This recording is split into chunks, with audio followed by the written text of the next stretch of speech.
बच्चों देखो, अभी तक हमने फर्स्ट ऑर्डर रिएक्शन क्या में ज्यादा चीजें पढ़ी है ना। Zero and first order, second order rare है। ठीक है ना गाइस। और let us take some first order reaction, some first order reaction. We are going to discuss some first order reaction. एक reaction when really A gas giving B gas plus C gas. ठीक है बच्चों, हमें दे रखा है P not is the initial pressure, P not is the initial pressure and PD is the pressure at time t.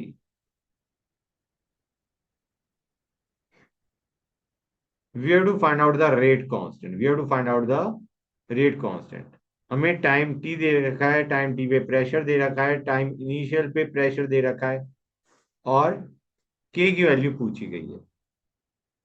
Guys do you remember K D is L N A naught by A T. There you made a mistake. ये है। अब A naught by A T की जगह हम pressure initially and pressure at time T ले सकते हैं। Pressure at T equal to zero and T. हाँ है ना बच्चों, ले सकते हैं, लेकिन ये प्रेशर किसका होना चाहिए? रिएक्टेंट का। We need the pressure of reactant initially and reactant at time T. हमें जो पीडी दे रखा है, this is pressure at time T, total pressure at time T. अगर तुम्हें दिया होता, सुनते आना बच्चों, मैं इसको पी टी स्मॉल ले लूं क्या? स्मॉल ले लेता हूं। If if P not is initial pressure and PD is pressure P of reactant at time T. अगर हमें ये दे रखा है तो एक कोई दिक्कत नहीं है। L N P naught by P T is equal to के टी। ये कर दोगे। समझ में आ रहा है नहीं आ रहा है बच्चों? क्लियर हो गया गाइस? ये कर दोगे। लेकिन अभी ये केस नहीं दे रखा, हमें दे रखा है P T is total pressure at time.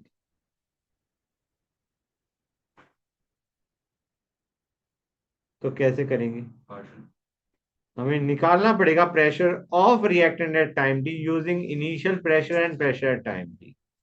देखते होगा A gas giving B gas plus C gas.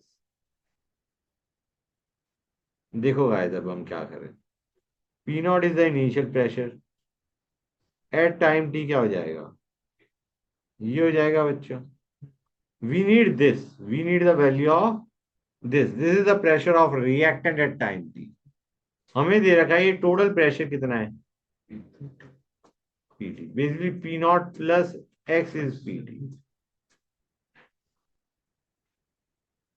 कई बार सिर्फ एक्सप्रेशन पूछे तो एक्सप्रेशन भी निकालना आना चाहिए। यहां से एक्स निकालो। एक्स क्या आ जाएगा? P T minus P naught. और पी नॉट माइनस एक्स क्या बन जाएगा in that case? Will be two P naught minus P T. समझ आ रहा है नहीं आ रहा है बच्चों? अब हम करेंगे L N P naught by P naught minus X is equal to के टी। होगा नहीं होगा बच्चों? हाँ है ना गाइस? ये बन जाएगा L N P naught by two P naught minus P T is equal to K. समझे या नहीं समझे guys? Please tell me, is this clear और नॉट? अब कई बार क्वेश्चन तुम्हें प्रेशर इनिशियली नहीं दे रखा, प्रेशर एट टाइम टी दे रखा है और प्रेशर एट टाइम इंफिनिटी दे रखा है। Pressure at time T and pressure at time infinity. Infinite time पे क्या हो जाएगा बच्चों? तुम एक्सप्रेशन यही बनाओ, तुम एक्सप्रेशन यही बनाओ क्या? L N P naught by P naught minus X is equal to के टी। लेकिन तुम्हें पी नॉट तो दे नहीं रखा, तुम्हें पी इंफिनिटी से पी नॉट निकालना पड़ेगा। तुम्हें पी इंफिनिटी से पी नॉट निकालना पड़ेगा। कैसे निकालोगे देखो, ये पी नॉट था, एट टाइम टी क्या हो चुका है, ये हो चुका है, और एट टाइम इंफिनिटी क्या हो चुका है,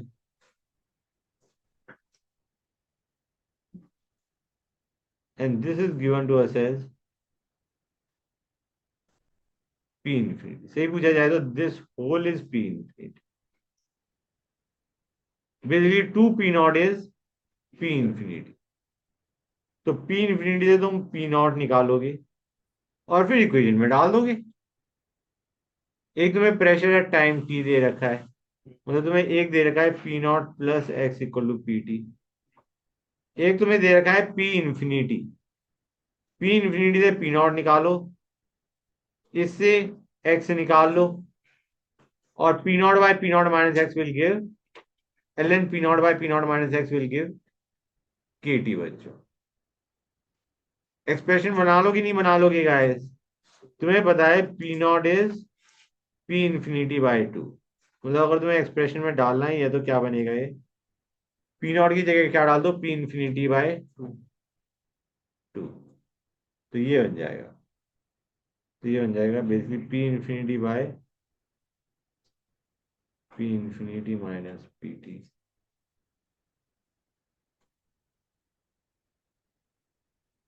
इज इक्वल टू के टी। कुछ मैंने टू का फैक्टर मिस तो नहीं कर दिया बाई चांस? मिस कर दिया ना? P infinity by two. Clear है यहाँ तक बच्चों?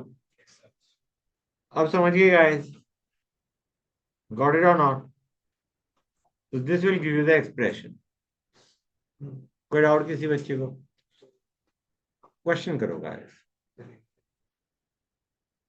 क्वेश्चन ज्यादातर इसी टाइप के बनेंगे। थोड़ा बहुत ऐसा हो सकता है कि प्लॉट साइड में एक सॉलिड हो एक गैस हो, तो सॉलिड का प्रेशर मत उठा लेना, गैस का ही लेना है। बाकी सारे क्वेश्चन इसी पैटर्न पे चलेंगे। देखो गाइस, सेव एक्सप्रेशन किए मुझे, give me the expression and we are done. ये दे रखा है, हमें एक आ गया है T इक्वल टू जीरो पे प्रेशर इज 0.5 atm, 100 सेकेंड पे pressure is 0.512 atm। Find the value of rate constant. अच्छा बच्चों एक चीज और, ये जो हमारी रिएक्शन हो रही है किस पे होनी चाहिए? I mean how you are taking instead of A not and AT you are taking pressure, मतलब वॉल्यूम मस्ट बी कांस्टेंट, तभी तो P directly proportional to N आएगा।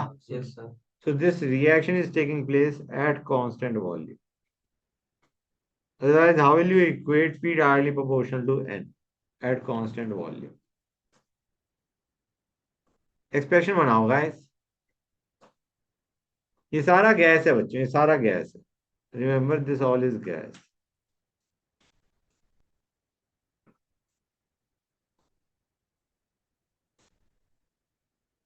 आई need the expression L N P naught by pressure of reactant at time T is equal to के T. इसके अंदर I need L N P naught by P T में वो basically P T चाहिए, pressure of reactant at time T चाहिए। बाकी चीजें तो पता ही है तुम्हें। आई need the pressure of reactant at time T. Let me know guys, करके बताओ।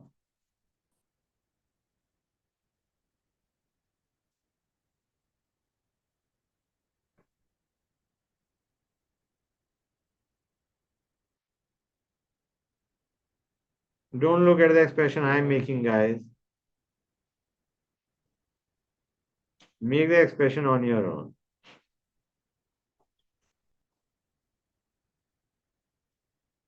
हाँ बेटा बन गया। That's good. Yes, sir. Yes, sir. Yeah. ये बना है बच्चों, and ln 0.5 by 0.5 minus x is equal to k into 100।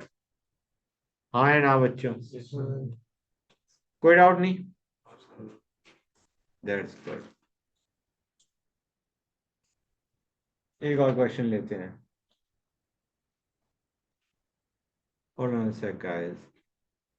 Question. CH3O CH3 gas giving CH4 plus H2 plus CO. All gases. Rate constant is given to us as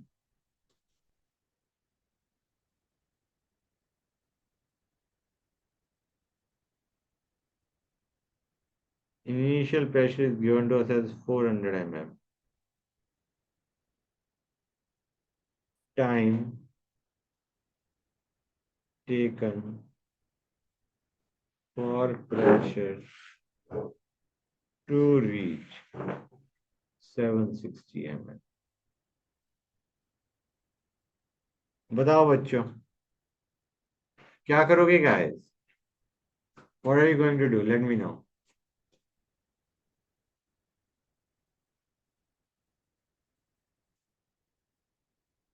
T पूछा गया है so that the final pressure is 760 mm.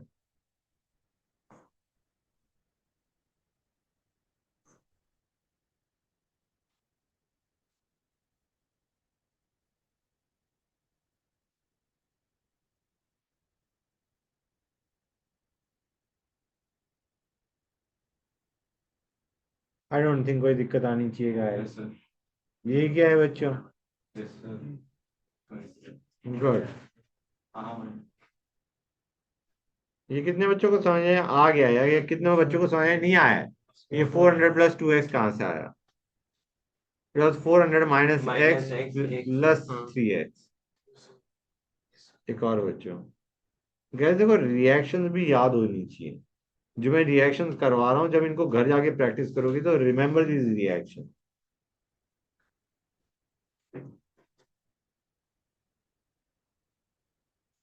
क्या लिखा है to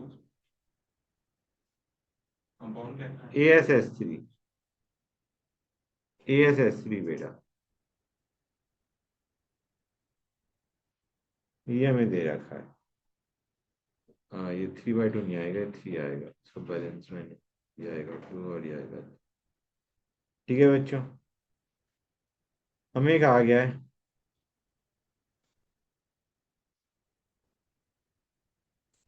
T equal to 0 पे pressure is 1 atm. T equal to 1 पे pressure is 1.09 atm. 7.5 पे it is 1.13 atm. बताओ बच्चों कैसे करेंगे इसे. हमें इसमें पूछा क्या गया है. हमें पूछा गया है find specific rate constant. Specific rate constant क्या होता है? It is nothing but rate constant.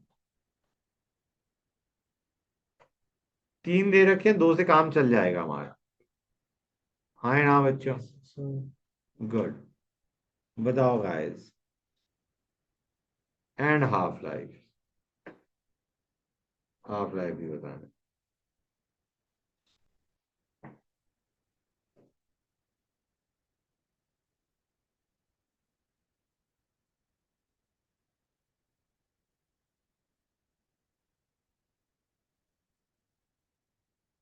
मैं लिख देता हूँ इक्वेशन. इक्वेशन लिखनी जरूरी है.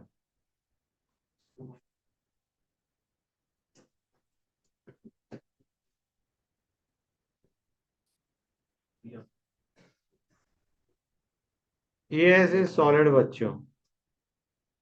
ES is solid. Remember that. Don't make that mistake.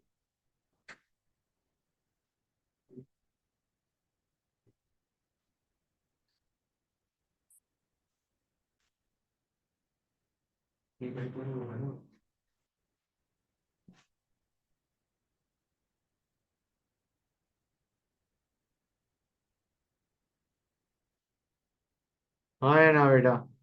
Yes, sir. Good. That's great. कितने बच्चों को ये चीज समझ में आ गई है? फाइन. सर अगर हम वन प्लस x/2 को 1.09 की जगह 1.13 ऐसे भी लिख सकते अगर 1.13 लेंगे तो हमारा टी चेंज हो जाएगा। हैं। टी हमारा इन दैट केस टी हो जाएगा 7.5 हो जाएगा इंस्टेड ऑफ 1 बेटा। हाँ क्लियर है यहाँ तक? Yes sir. That's good. कोई डाउट किसी बच्चे को? ऑलराइट,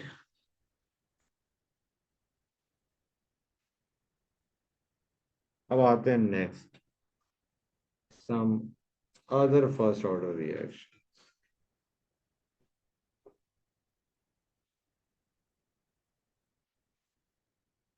सम अदर फर्स्ट ऑर्डर रिएक्शन, जैसे हमारा H2O2 decomposing to give H2O plus O2. This is a first order reaction बच्चों। यहाँ पे हमें के निकालने के लिए ln A naught by AT equal to KT करना चाहिए, लेकिन हम क्या करते हैं, हम H2O2 को टाइट्रेट करते हैं विद KMnO4। KMnO4 क्या पता है बच्चों क्या होता है? It is a redox reaction, Mn होगा रिड्यूस, ये रिड्यूस होगा, ये ऑक्सीडाइज होगा। हाँ ना, हमें पता है MnO4 माइनस रिड्यूस ही हो सकता है, रेडॉक्स रिएक्शन हो जाएगी, रेडॉक्स रिएक्शन हो जाएगी। हाँ है ना बच्चों?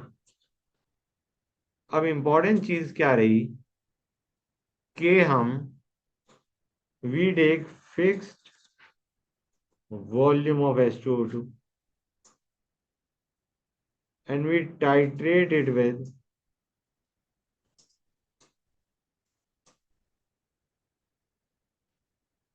fixed, yes, titrate with saturated solution of KMnO4। Idea is KMnO4 की हमने कंसंट्रेशन फिक्स कर दी, H2O2 की वॉल्यूम फिक्स कर दी। समझो गाइस मैं क्या करना चाह रहा हूं, जब मैं पूरा समझा दूंगा तब समझ आएगी कि एग्जैक्टली हमने ये क्यों किया। हम क्या कर रहे हैं, H2O2 को we are reacting with KMnO4, right guys? हम कहेंगे N1V1 इक्वल टू N2V2। हाँ है ना? इसका हमने वॉल्यूम फिक्स कर दिया, इसका हमने कंसंट्रेशन फिक्स कर दिया। तो क्या मैं कह सकता हूं, concentration of H2O2 will be directly proportional to volume of KMnO4 required। हाँ है ना बच्चों? ये चीज समझ आई नहीं आई? Concentration of H2O2 is directly proportional to volume of KMnO4 required। H2O2 की कंसंट्रेशन ज्यादा होगी, KMnO4 ज्यादा लगेगा। अब H2O2 तो हमारा डिकम्पोज कर रहा है टू गिव H2ONO2। हमने दो बार एक्सपेरिमेंट करा, एक बार हमने एक्सपेरिमेंट करा T इक्वल टू 0 पे। T इक्वल टू 0 पे कंसंट्रेशन ऑफ H2O2 क्या थी? A not. हाँ है ना? उस वक्त वॉल्यूम ऑफ KMnO4 जो रिक्वायर्ड था, there was volume of KMnO4 required at time 0। हाँ है ना? मतलब जब टाइम 0 पे तुमने H2O2 की टाइट्रेशन करवाई KMnO4 के साथ, उस वक्त concentration of H2O2 A nought था and volume of KMnO4 required for titration with H2O2 was V nought. Clear है यहां तक बच्चों? अब टाइम T पे ये दूसरा एक्सपेरिमेंट किया हमने, हमने नए H2O2 को थोड़ी देर पड़े रहने दिया तो H2O2 की कंसंट्रेशन क्या हो गई? कम हो गई। अब कंसंट्रेशन हो चुकी है 80। जब कंसंट्रेशन कम हो चुकी है, अब हमने उसको टाइट्रेट करा, आफ्टर से 100 सेकेंड्स के बाद टाइट्रेट करा KMnO4 के साथ। इस बार KMnO4 की जो वॉल्यूम लगेगी वो कम लगेगी, क्योंकि ऑलरेडी H2O2 थोड़ा बहुत डिकम्पोज कर चुका है टू गिव H2NO2, तो H2O2 की कंसंट्रेशन कम हो चुकी है। It will require lesser volume of KMnO4 for titration. तो let the volume required of KMnO4 for titration be VT। at time T check करें ना बच्चों? क्लियर है यहाँ तक? तो can I say instead of ln A naught by AT I can write ln V naught by VT equal to KT, yes sir. where V naught is the volume of KMnO4 required for titration with H2O2 solution at time T equal to 0 and VT is the volume of KMnO4 required for titration with H2O2 at time T। समझे या नहीं समझे guys? This is one formula that can be used इस type के cases में। Reaction ये इस reaction के लिए, दिस और this type of reaction if possible. इसमें हम N1V1 ले रहे हैं, मतलब M1V1 भी ले सकते हाँ, M1 से ही करें क्योंकि n तो कांस्टेंट होगा, जो n फैक्टर होगा। वैसे हमें यहाँ पे कंसंट्रेशन जो लेनी चाहिए वो नॉर्मेलिटी वाली लेनी चाहिए, राइट? लेकिन n फैक्टर तो H2O के लिए सेम है, KMnO4 के लिए भी सेम है। हैं। ठीक है। समझ आ रहा है नहीं आ रहा है? तो idea is it does not matter यहाँ पे तुम n ले रहे हो या m ले रहे हो। क्लियर हुआ है नहीं हुआ? Yes sir. n फैक्टर से ही तो मल्टीप्लाई कर रहे हो नॉर्मेलिटी के हाँ लिए, n फैक्टर सेम है दोनों बार जब तुमने टाइट्रेशन करा KMnO4 के हाथ। तो idea is you can simply take this expression to get the value of rate constant. कोई डाउट किसी बच्चे को? Good. Second, there was the first one that we did, ये सेकंड है, मेरा ये थर्ड है। ये हो गया, इसको वन मान लो, इसको वन मान लो, अज्यूम दिस एज वन। अब थर्ड पे आ रहे हैं, थर्ड टाइम। इस बार हमने क्या किया, हमने NH4NO2, ये सारे रिएक्शन हमने पहले करी हुई है एज फर्स्ट ऑर्डर रिएक्शन। ये क्या देता है बच्चों? N2 plus H2O, H2O liquid, N2 gas. Okay बच्चों, और ये सॉलिड है। फाइन। एक और ऐसा ही केस देखते हैं, C6H5N2Cl। इसको जब तुम हीट करते हो तो what you get guys? C6H5Cl plus N2, that is what you get बच्चों। ये लिक्विड, सॉरी लिक्विड मान लो, ये गैस, ये देता है बच्चों। आइडिया इज कि तुम्हारे पास राइट साइड में सिर्फ एक ही गैसियस प्रोडक्ट बन रहा है, लेफ्ट साइड में इट इज सॉलिड बच्चों। क्लियर है यहाँ तक? कोई डाउट किसी बच्चे को? क्लियर हो गया? That's good. तो मैं ऊपर वाली रिएक्शन उठा लेता हूँ, इन दोनों ही रिएक्शन में सेम लॉजिक लगेगा, तो let us take the above reaction, NH4NO2 giving. कैसा होगा? Yes. बेटा मैं भी बताता हूँ, एक गैस, बाकी सारे सॉलिड या लिक्विड। ओके बेटा, आइडिया बीइंग जैसे जैसे रिएक्शन होती जाएगी गैस बनती जाएगी, गैस बनती जाएगी, तो हमें पता है जो भी गैस बन रही है that will increase the volume, है ना बच्चे? It will be occupying certain volume, that gas will be occupying certain volume. तुम ऐसे देखो, ये ए नॉट है, time T equal to zero पे अभी कोई गैस प्रेजेंट है नहीं, सिर्फ रिएक्टेंट है, रिएक्टेंट इज सॉलिड। ठीक है ना बच्चों? This was at T equal to zero. T equal to T पे क्या हो चुका है? ये बन चुका है ए नॉट माइनस एक्स, और एन टू कितना बन चुका है? एक्स बन चुका है। This is resulting in a certain volume, हाँ है ना? H2O तो लिक्विड है, it is N2 which is resulting in volume. तो क्या मैं कह सकता हूँ, X is directly proportional to volume at time T guys. This is volume occupied by gas at time t. Volume occupied by gas at time t equal to zero was zero, क्योंकि गैस थी ही नहीं। At time T तुम्हारी कितनी गैस produce हुई? X, and X is directly proportional to volume occupied, हाँ है ना बच्चों? क्लियर है यहाँ तक? Volume occupied is directly proportional to X. अब आते हैं time T equal to infinity पे, क्या हो जाएगा बच्चों? ये नॉट हो जाएगा।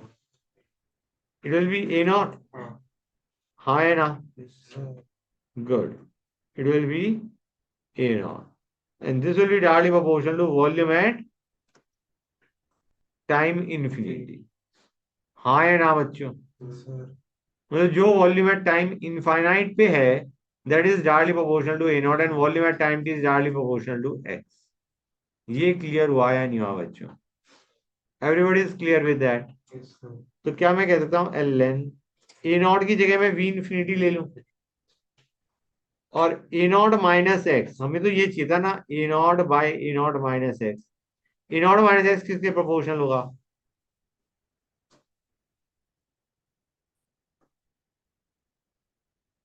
Do you realise this or not बच्चों? E nought minus X is directly proportional to V infinity minus Yes. VT। तो ये एक्सप्रेशन या इस टाइप का एक्सप्रेशन हम यूज करेंगे for these kind of reaction. समझे या नहीं समझे गाइस? क्लियर हो गई ये चीज हर एक बच्चे को या नहीं हुई? Let me know. Got it? Good. Fourth पे आते हैं, बाद में इसके क्वेश्चंस करेंगे, एक साथ करेंगे इन सब। Hydrolysis of esters, hydrolysis of esters. बच्चों हमने एस्टर लिया, उसका हाइड्रोलिसिस किया। किस मीडियम में करते हैं? Acidic medium. ये बनाएगा बच्चे। अब गाइस रियलाइज करो एसिडिक मीडियम में है, हम क्या करेंगे अब? रिएक्शन करेंगे इस सॉल्यूशन की विद बेस। किसका रिएक्शन करेंगे guys? We will react with base. We will react with base बच्चों, NaOH के साथ रिएक्ट करेंगे। तो तुम्हें पता है concentration of acid will be directly proportional to volume of base required, जैसे भी हमने किया था। तो यहाँ पे हम बेस का कंसंट्रेशन फिक्स रख रहे हैं। समझ आ रहा है नहीं आ रहा है बच्चों? तो क्या मैं और जो एसिड का और एसिड का हम वॉल्यूम फिक्स रख रहे हैं। क्लियर है? यहाँ तक ये लिख सकते हैं। Yes. अब यहाँ पे हम 3 बार एक्सपेरिमेंट करेंगे, एक बार बिल्कुल इनिशियली, एक बार टाइम टी पे, एक बार टाइम इंफिनिटी पे। 3 टाइम एक्सपेरिमेंट करेंगे। अब ध्यान से देखो गाइस, मैं एक बार रिएक्शन को फिर से लिख रहा हूं।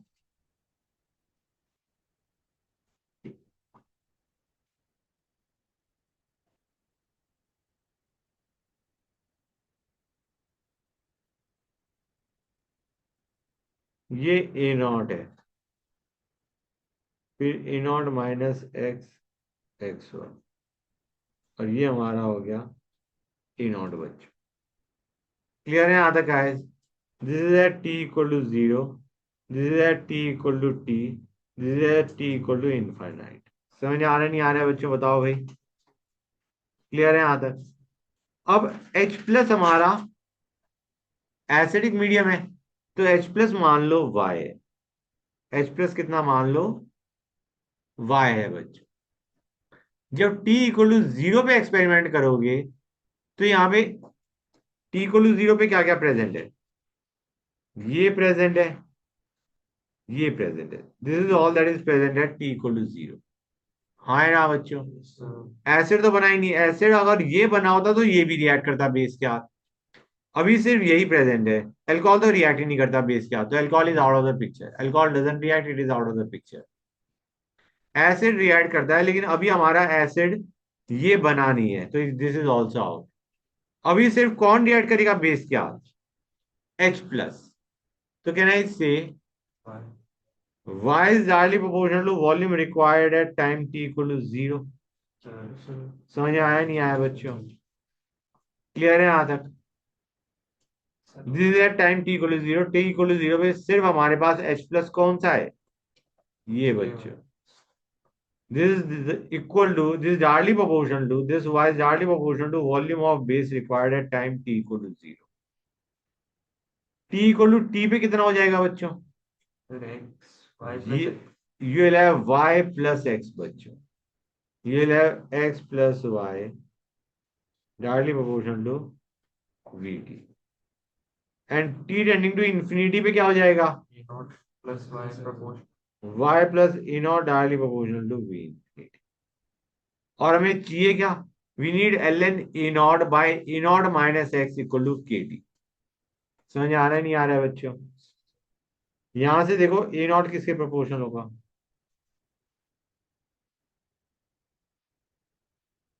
We infinity minus V nought. हाँ है ना? एक्स किसके प्रोपोर्शनल होगा? V T minus V nought. तो ए नॉट माइनस एक्स किसके प्रोपोर्शनल होगा? Minus V T. अब L N A nought which is V infinity minus V naught, by E naught minus X, which is V infinity minus Vt, is equal to KT by। समझे या नहीं समझे guys? कितने बच्चों को ये चीज क्लियर हो गई है? Let me know. Everybody is clear with that? That is good, that is great. ठीक है ना बच्चों? तो ये हमारा एक्सप्रेशन बनता है जब हार्डलेसेस ऑफ एस्टर करते हो, एसिडिक हार्डलेसेस ऑफ एस्टर। अब आते हैं, ये कौन सा था? हाँ बेटा बोलो। हाँ बेटा नोट कर लो।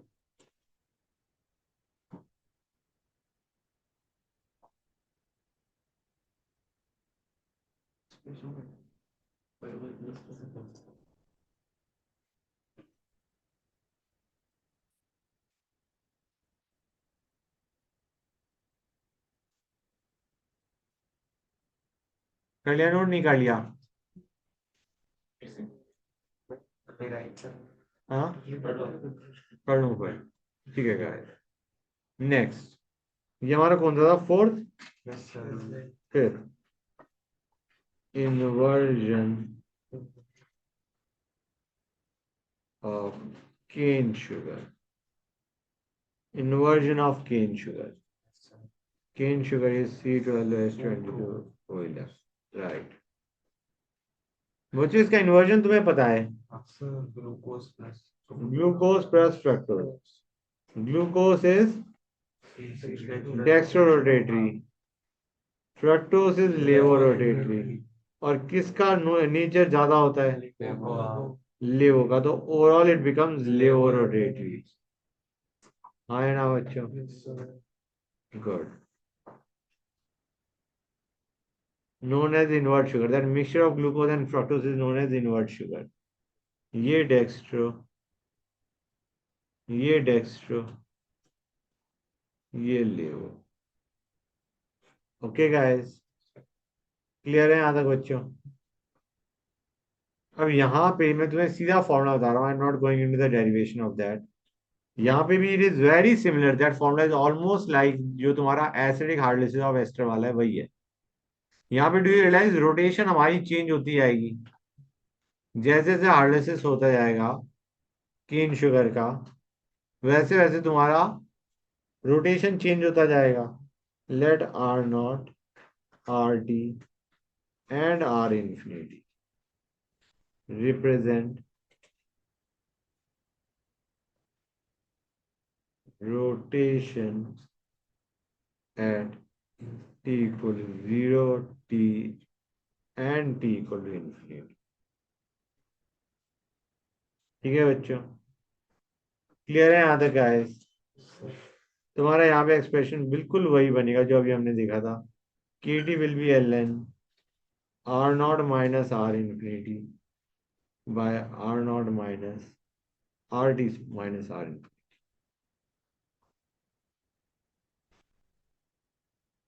यही बनाता नहीं बनाता हमारा ऊपर वाले में एक्सप्रेशन? मतलब तुम, it was V infinity minus V naught by V infinity minus V T. हाँ है ना बच्चों? ये भी वही है, माइनस। दोनों ही माइनस साइन लगा है। क्लियर है बच्चों? ये चीज क्लियर हुई या नहीं हुई? This is the formula to use for inversion of cane sugar. हाँ बेटा ऊपर करना है, कर लो ना। अब आते हैं इनके क्वेश्चन पे गाइस। डायरेक्ट एप्लीकेशन है इनका, ज्यादा कुछ समझने का है नहीं, डायरेक्ट एप्लीकेशन है। फॉर्मूला याद है, डायरेक्टली अप्लाई करो कि आंसर आ जाएगा।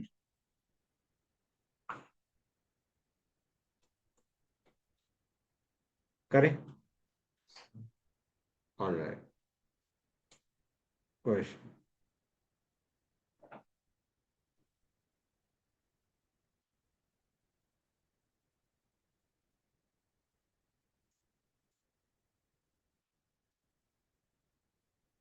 इसमें हमें दे रखा है वॉल्यूम ऑफ N2 की बात करी गई है। It is 5 at t equal to 1190 second.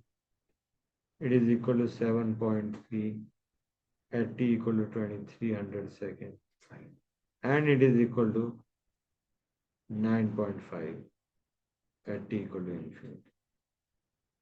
कर लोगे नहीं कर लोगे गाइस इसे? प्लीज लेट मी नो बच्चों। तुम्हें तो we infinity by V infinity minus V T लेना है। दो जगह से दो बार के निकाला जा सकता है, just to check that the order is first order. ठीक है ना बच्चों? अगर के की वैल्यू दोनों से सेम आ रही है, इसका मतलब it is a first order reaction. Clear है यहाँ तक?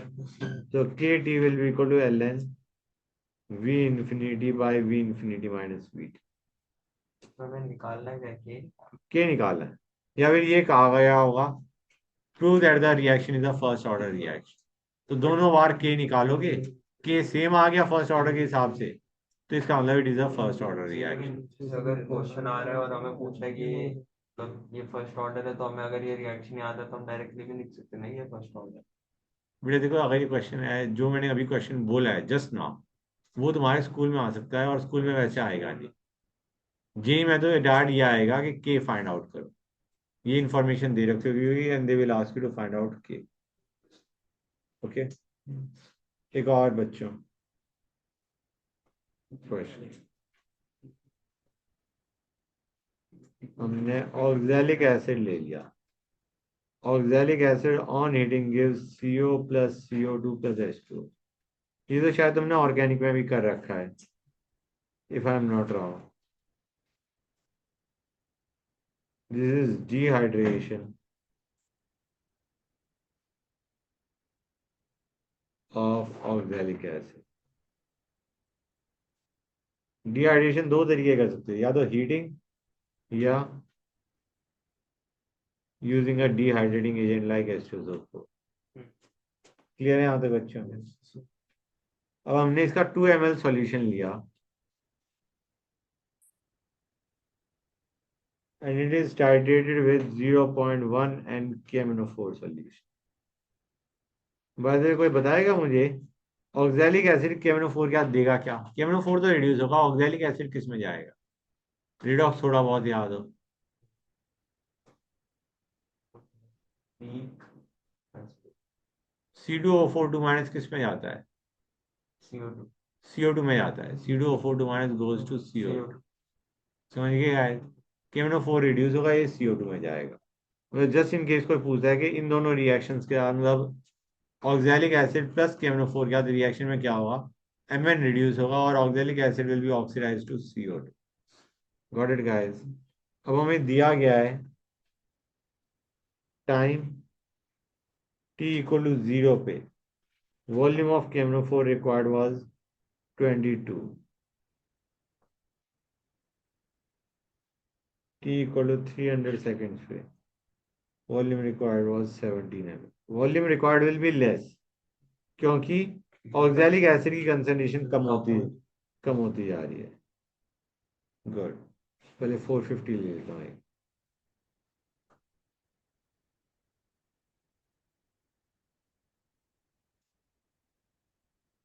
इससे निकालोगे नहीं निकालोगे गाइस?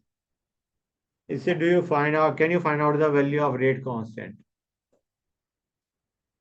ये ले K T is equal to L N V naught by V T. हाँ है ना बच्चों? बोलो भाई। अब आते हैं नेक्स्ट क्वेश्चन पे। मिसाइल और से बच्चों,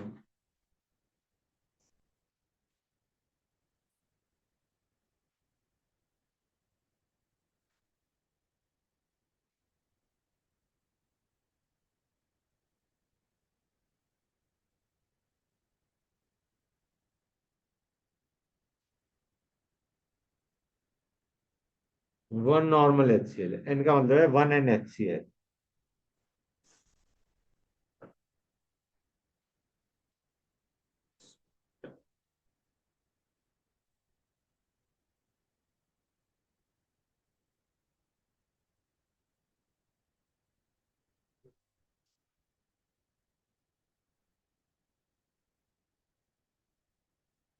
T equal to 0 पे volume of alkali, alkali being your NaOH required is this।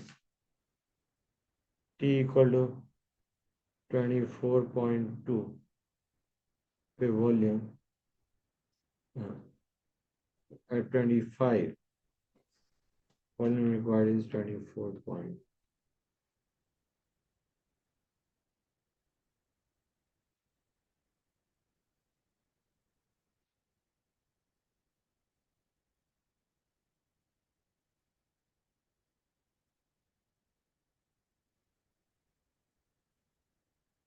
कर लोगे नहीं कर लोगे गाइस? हो जाएगा। KT will be equal to ln V infinity minus V naught, upon VT. V infinity minus V। दो बार निकाल सकते हो K की वैल्यू। एक बार ये यूज कर लो, एक बार ये यूज कर लो। समझ गए guys? That is good. Next question करें बच्चों। क्वेश्चन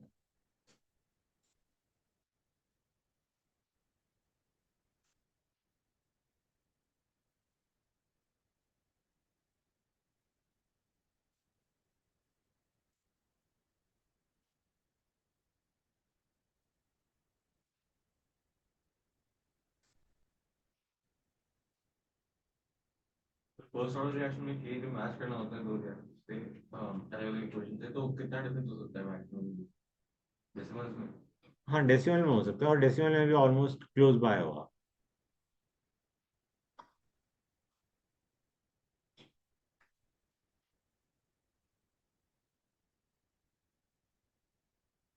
ये रुकना बच्चों,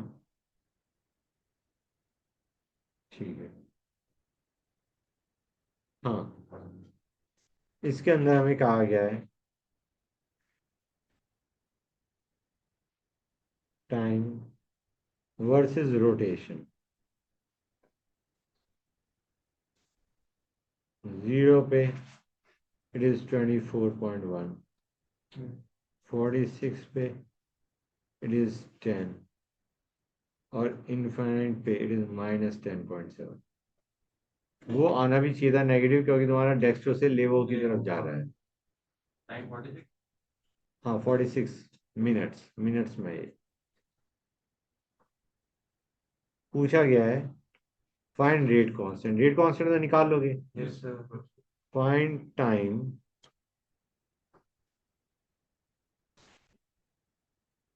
at which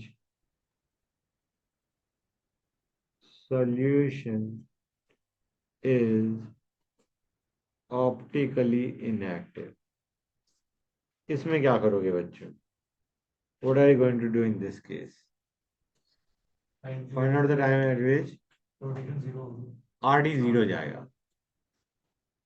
RT और backwards. is zero। RT is zero। समझे या नहीं समझे बच्चों?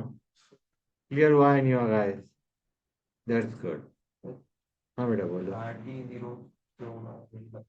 Rotation eight time T optically inactive. Optically inactive in the sense कि तुम्हारा रोटेशन जितना डेक्स्ट्रो था उतना ही लेवो हो गया, तो तुम्हारा रोटेशन जीरो हो गया। ओवरऑल रोटेशन मिक्सचर का। नहीं नहीं, ट्राइडेंशन दीज आर नॉट इनएंशियोमर्स। ये डेक्स्ट्रो है, ये डेक्स्ट्रो है, ये लेवो है। The mixture as a whole overall is inactive.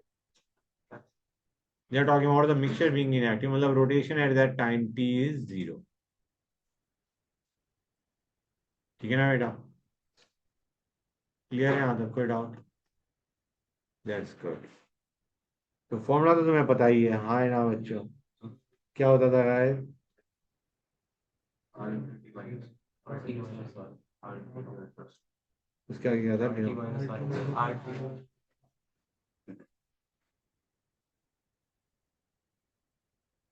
Got it guys? That's it, we are done with the questions. अब आएगा theory part. Now will start with theory, और theory ही चलता जाएगा मेजरली। करें start.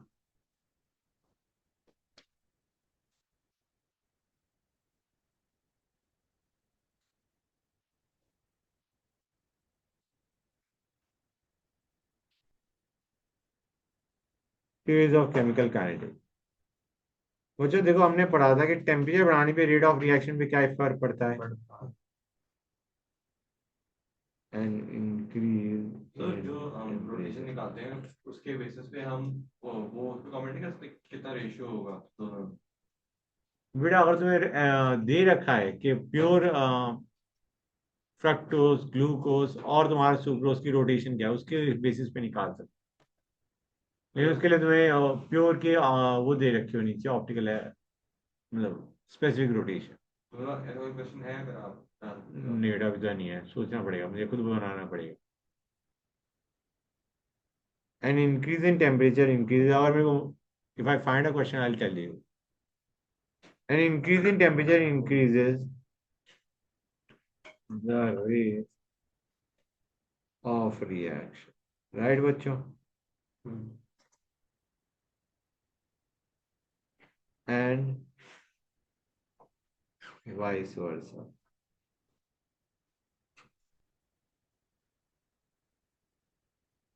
Got it guys?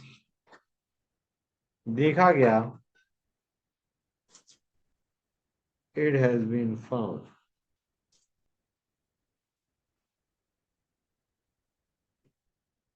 that for a reaction,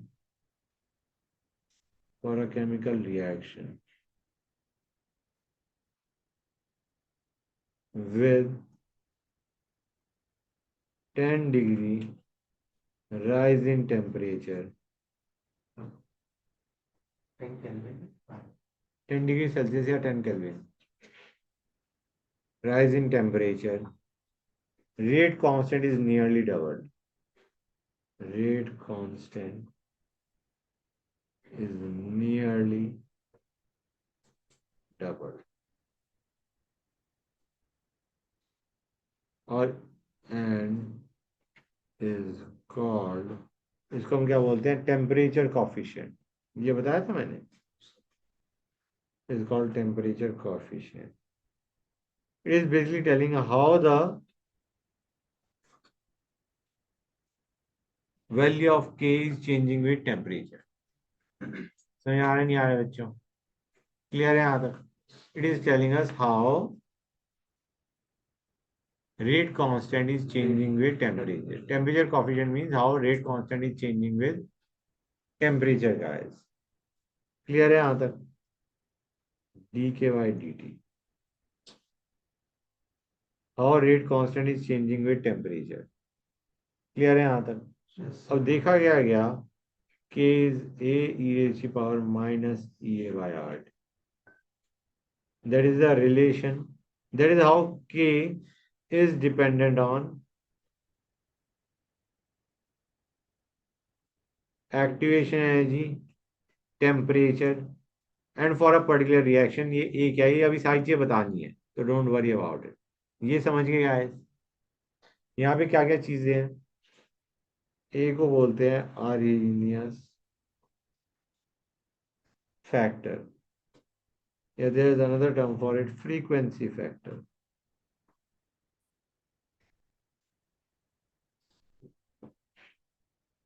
या there is another term for it, pre exponential factor.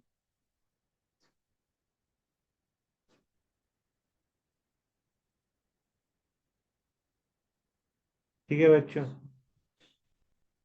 It is constant for a specific reaction.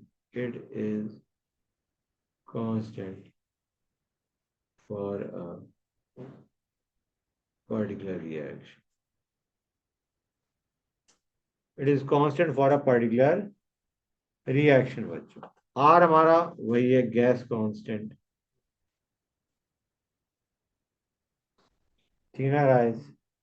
ये is activation energy, वो मैं भी बताऊंगा क्या होता है, डोंट वरी अबाउट इट।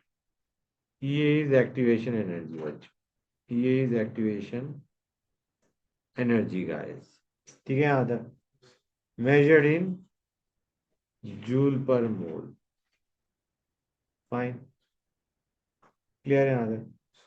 अब जो ए और ई हैं, A and E, they collectively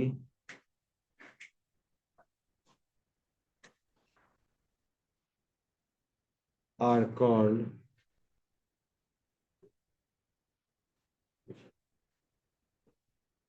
Arrhenius parameters, इन्हें क्या बोलते हैं? We call them Arrhenius parameters बच्चों। क्लियर है यहाँ तक? अब देखो गाइस, ये शायद तुम्हें करवा रखा है, नहीं करवा रखा है तो भी कोई बात नहीं, अब करवा रहा हूँ। Potential energy versus reaction coordinate,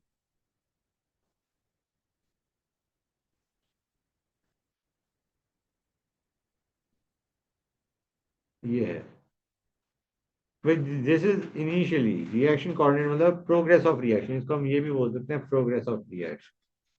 तो इनिशियली तो रिएक्शन में सिर्फ रिएक्टेंट होगा, so this is the energy of reactant which finally product होगा, this is energy of product. Now what is the extra energy that must be supplied to reactant so that it form product? This is activation energy. This is the extra energy that must be supplied to the reactant so that, let us say simple terms, it slips over to the product side. उसको अगर product side में slip करवाना है तो we have to supply this much energy. Clear है यहाँ तक बच्चों? Definition. It is the extra energy which must be supplied to the reactant so that it forms product. Clear है यहाँ तक बच्चों? तो दिस इज EA। सही पूछा जाए, इट इज ये for forward reaction. Reactant giving product के लिए एक्टिवेशन एनर्जी है। बैकवर्ड रिएक्शन के लिए एक्टिवेशन एनर्जी क्या होगी?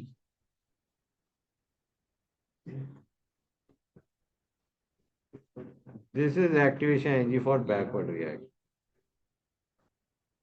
बैकवर्ड रिएक्शन के लिए एक्टिवेशन एनर्जी ये है। समझ आ रहा नहीं आ रहा बच्चों? Extra energy which must be supplied to product so that it forms reactant. Clear है यहाँ तक? इसको बोला जाता है एक्टिवेटेड कॉम्प्लेक्स या transition state. We call it activated complex या ट्रांजिशन स्टेट बच्चों। क्लियर है यहाँ तक? Let me write that down, transition state.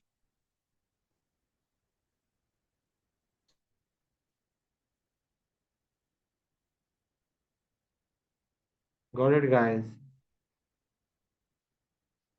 Now the energy possessed by molecules, energy possessed by molecules when they form product is known as threshold energy. The energy possessed by molecules when they are forming product, when the reactant molecules are forming product, the energy possessed by them is known as threshold energy. So do you realize this must be threshold energy?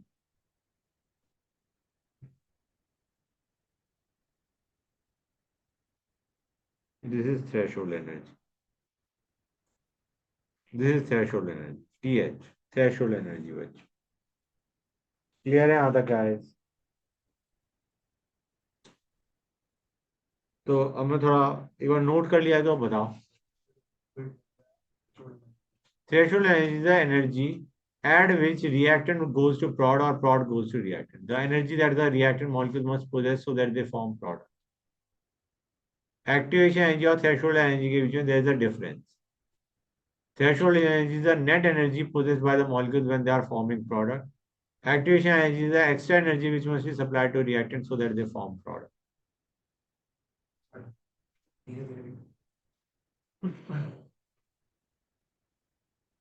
Diagram से समझो, reactant की energy ये है, इसको और कितनी energy दी जाए कि वो प्रोड बना दे, इतनी। तो ऊपर वाली वैल्यू क्या होगी?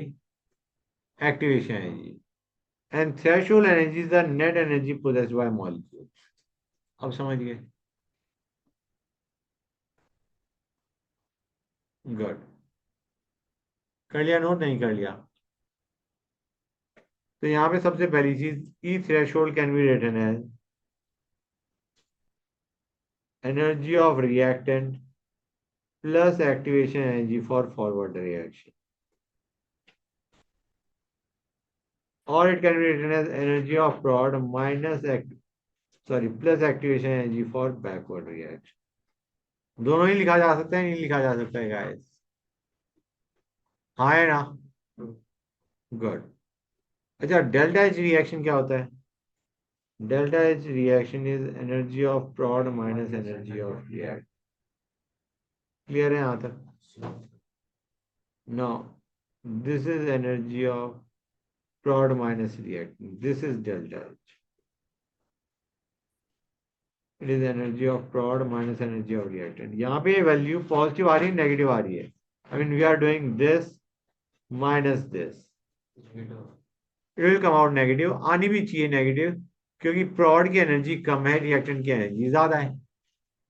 तो एनर्जी जो चेंज आएगा, prod ज्यादा स्टेबल है रिएक्टेंट से. It is example of exothermic reaction. Delta H negative का मतलब है एक्सोथर्मिक. एक्सोथर्मिक कब होता है? जब प्रोड ज्यादा स्टेबल है, रिएक्टेंट कम स्टेबल है. समझ आया नहीं आया? ये जो कर्व बनाए किसके लिए बनाए? एक्सोथर्मिक रिएक्शन के लिए. क्लियर और not? This is a curve for exothermic reaction.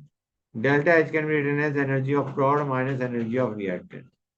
Activation energy की टर्म्स में भी डेल्टा एच रिएक्शन निकाला जा सकता है. It is activation energy for forward minus activation energy for backward reaction. Clear हुआ है नहीं हुआ बच्चों? Everybody is clear with that? कोई डाउट किसी बच्चे को? गुड. ये एक्टिवेशन एनर्जी के टर्म्स में हमने डेल्टा एच रिएक्शन लिख दिया. एक्टिवेशन एनर्जी फॉर फॉरवर्ड देख लो, डायग्राम में देख लो. Activation energy for forward, this minus this, it will come out same. इतना ही आएगा. और नेगेटिव आना चाहिए, नेगेटिव भी आ रहा है. क्लियर हुआ है नहीं हुआ बच्चों? Good, that's great. यहां तक किसी बच्चे को कोई डाउट? ऑलराइट. अब देखो बच्चों, अभी तक हम मान के चल रहे हैं रिएक्टेंट की फिक्स एनर्जी है. अभी तक हम क्या मान के चल रहे हैं? रिएक्टेंट्स की फिक्स एनर्जी, जो ई ऑफ आर लिखा था. लेकिन ऐसा नहीं होता. रिएक्टेंट्स की, कुछ रिएक्टेंट की कम एनर्जी होती है, कुछ की ज्यादा एनर्जी होती है. समझ आ रहा नहीं आ रहा है बच्चों? Not all reactant molecules possess the same energy, it is varying. तो उसके लिए हमारे पास एक, मैं लिख देता हूं पहले, all reacting species do not have same kinetic energy. कुछ की ज्यादा होगी, कुछ की कम होगी. तो इसके लिए हमारे पास मैक्सवेल बोल्ट्जमैन कर्व है, if you remember. States of matter में हमने पढ़ा था. किसी को याद है? नहीं याद है तो कोई बात नहीं, अब याद कर लो. तो बिहार में सो सकता हाँ बेटा, करेक्ट, यू आर राइट. ये है हमारा. यहाँ पे हम क्या ले रहे हैं? यहाँ पे हम ले रहे हैं काइनेटिक एनर्जी. ओके गाइस, यहाँ पे हम ले रहे हैं fraction of molecules possessing a particular kinetic energy. Ne is what? Ne is the number of molecules with kinetic energy, E.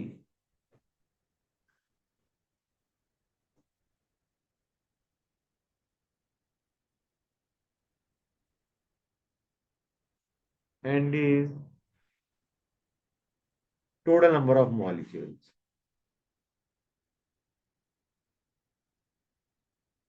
तो ये क्या बता रहा है? ये फ्रैक्शन ऑफ मॉलिक्यूल्स बता रहा है, Ne/Nt. तो फ्रैक्शन ऑफ मॉलिक्यूल्स, है kinetic energy E. E. This is E बच्चों, काइनेटिक एनर्जी E. क्लियर है यहां तक? तो बच्चों ये कौन से पॉइंट को डिनोट कर रहा है? Max it is the it is the ये पॉइंट किसको डिनोट कर रहा है? It is the kinetic energy possessed by maximum fraction of molecules. It is the kinetic energy possessed by maximum fraction of molecules. मैं लिख देता हूँ, kinetic energy possessed by maximum fraction of molecule, जिसको हम most probable kinetic energy भी बोल सकते हैं. Kinetic energy most probable. Clear है यहां तक बच्चों? Got it? Good.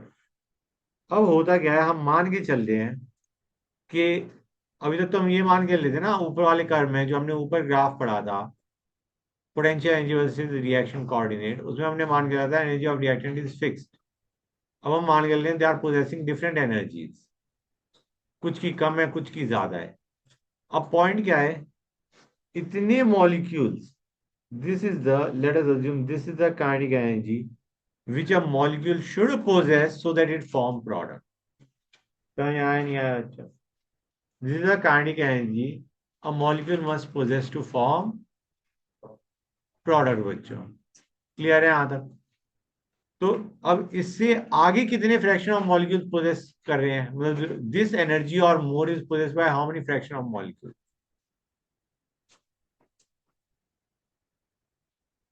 These are the molecule possessing this energy और मोर। आए ना? मतलब अगर हम कहें इतनी काइनेटिक एनर्जी कितने फ्रैक्शन ऑफ मॉलिक्यूल्स पोजेस कर रहे हैं, इतने कर रहे हैं, राइट गाइस? ये काइनेटिक एनर्जी या इससे ज्यादा कितने फ्रैक्शन ऑफ मॉलिक्यूल्स पोजेस कर रहे हैं, इतने पोजेस कर रहे हैं बच्चों। हाँ है ना? Basically, this area under the curve are telling us the fraction of molecules possessing this kinetic energy or more। हाँ है ना बच्चों? क्लियर है यहां तक?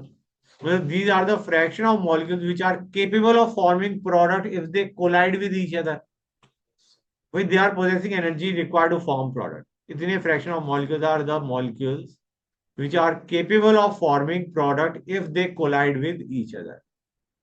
क्लियर है यहां तक? ये समझ गए?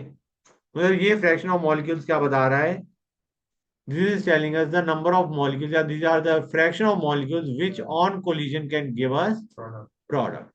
क्लियर है यहां तक? सबकी सेम काइनेटिक एनर्जी नहीं है, कुछ की कम है। इतने सारे molecules are not capable of forming product, ये टकरा भी जाएंगे तो they will rebound without forming product, आगे वाले प्रोडक्ट बनाएंगे।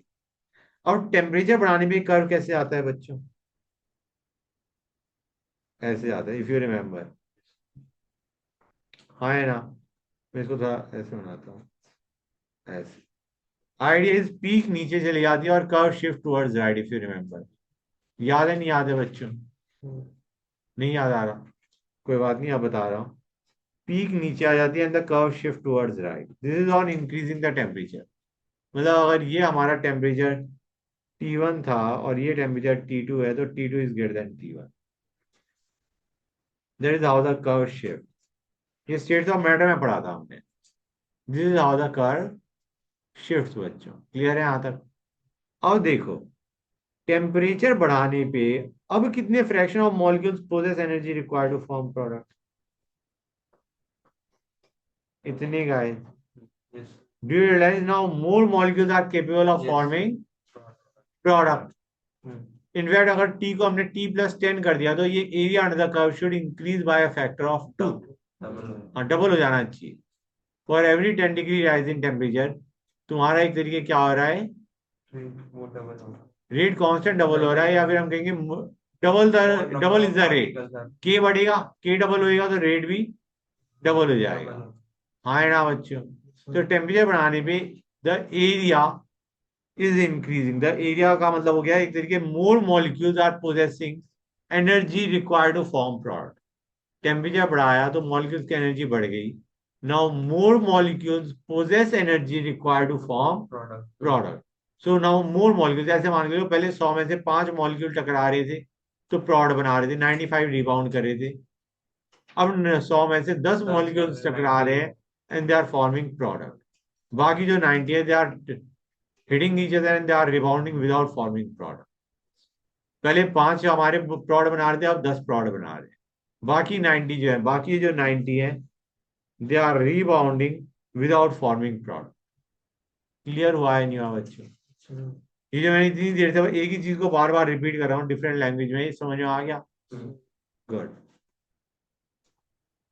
तो मैं ये चीज लिख देता हूँ, ये इसको मैंने मोस्ट प्रोबेबली काइनेटिक एनर्जी तो लिख दिया था ना, लिख दिया था।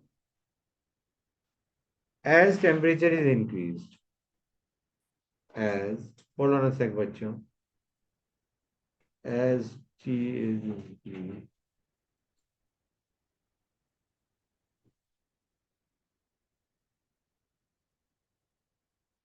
curve broadens out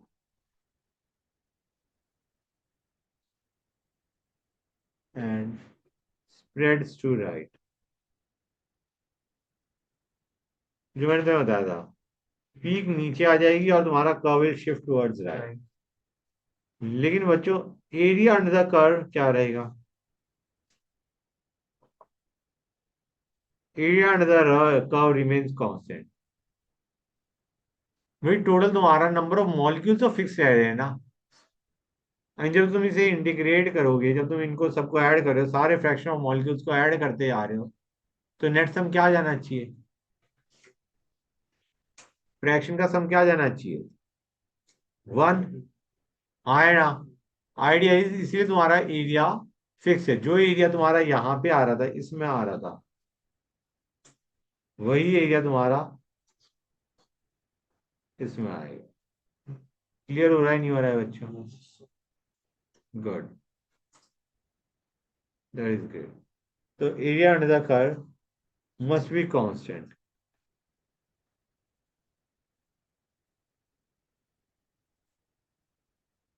since total probability must be 1 at all times.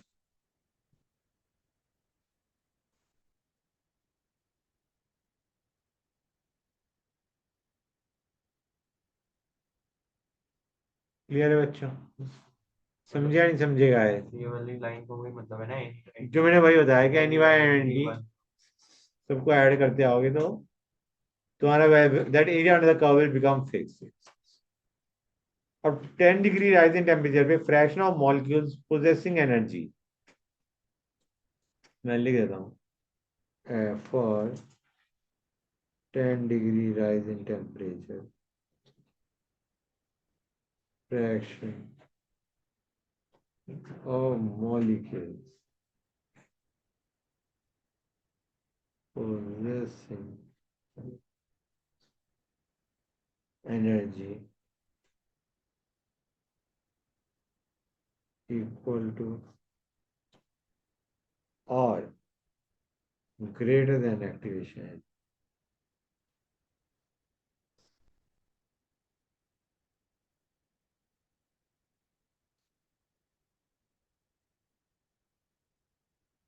is double। तीन बच्चों जिसके वजह से रेट ऑफ रिएक्शन भी डबल हो जाता है, doubling the rate of reaction, doubling the rate of reaction. समझे या नहीं समझे गाइस? क्लियर है यहाँ तक? अब k was a e raised to power minus e a by r t। हाँ ना बच्चों? अभी e raised to power minus e a by r t क्या बताता है? Factor e raised to power minus e a by r t क्या बताता है? It tells the fraction of molecule. ये क्या बता रहा होता है? फ्रैक्शन ऑफ मॉलिक्यूल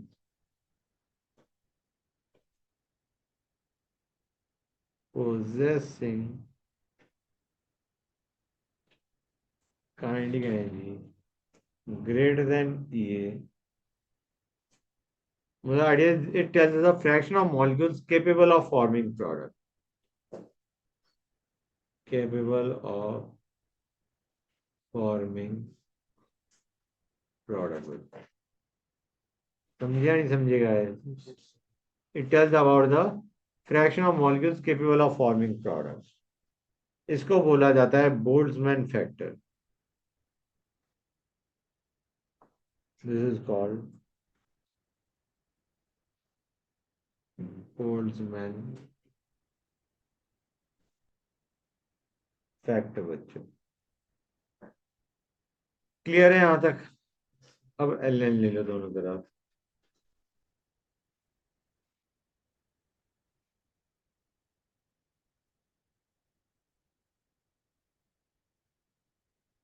ये बन जाएगा बच्चों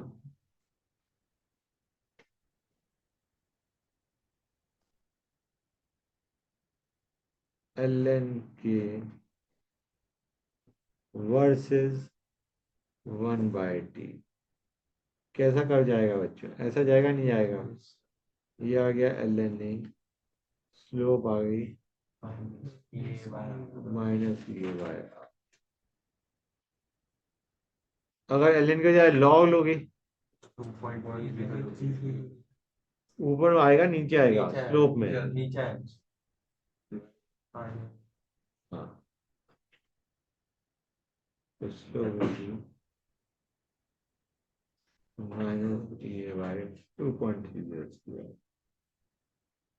कई बार तुम्हें स्लोप दे रखी होगी, स्लोप दे रखी होगी, एक तरीके से तुम्हें एक्टिवेशन एनर्जी दे रखी है। समझा नहीं समझेगा इस। हाँ बेटा,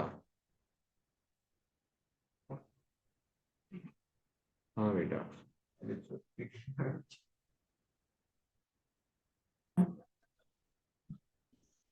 बच्चे यहां तक नोट कर लिया? That's good, great. अब आते हैं नेक्स्ट बच्चों। हम कहेंगे जो ये है दैट इज फिक्स्ड गाइस। ये फिक्स्ड है फॉर अ पर्टिकुलर रिएक्शन, ये इज फिक्स्ड। ठीक है ना? तो हम कह सकते हैं के इज डिपेंडेंट ऑन टेम्परेचर, हाँ है ना? ये इक्वेशन थी हमारी, L N K is L N A minus E A by R T, right? मैंने बताया था ए और E A are fix for a particular reaction, हाँ है ना? तो क्या मैं कह सकता हूँ L N K one will be equal to L N A minus E A by R T one, and similarly L N K two will be equal to ln A minus EA by RT2. And let us subtract 1 from 2.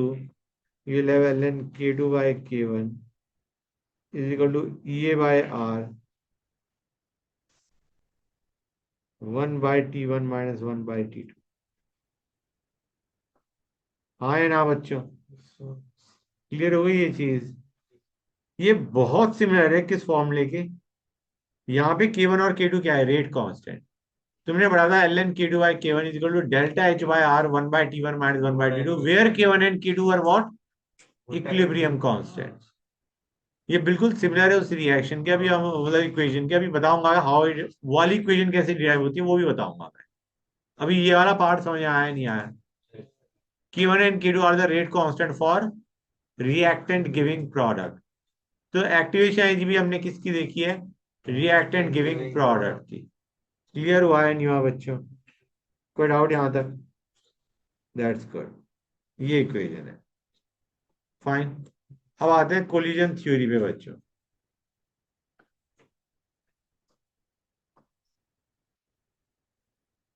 अच्छा guys, मैं एक चीज और बता दूं तुम्हें।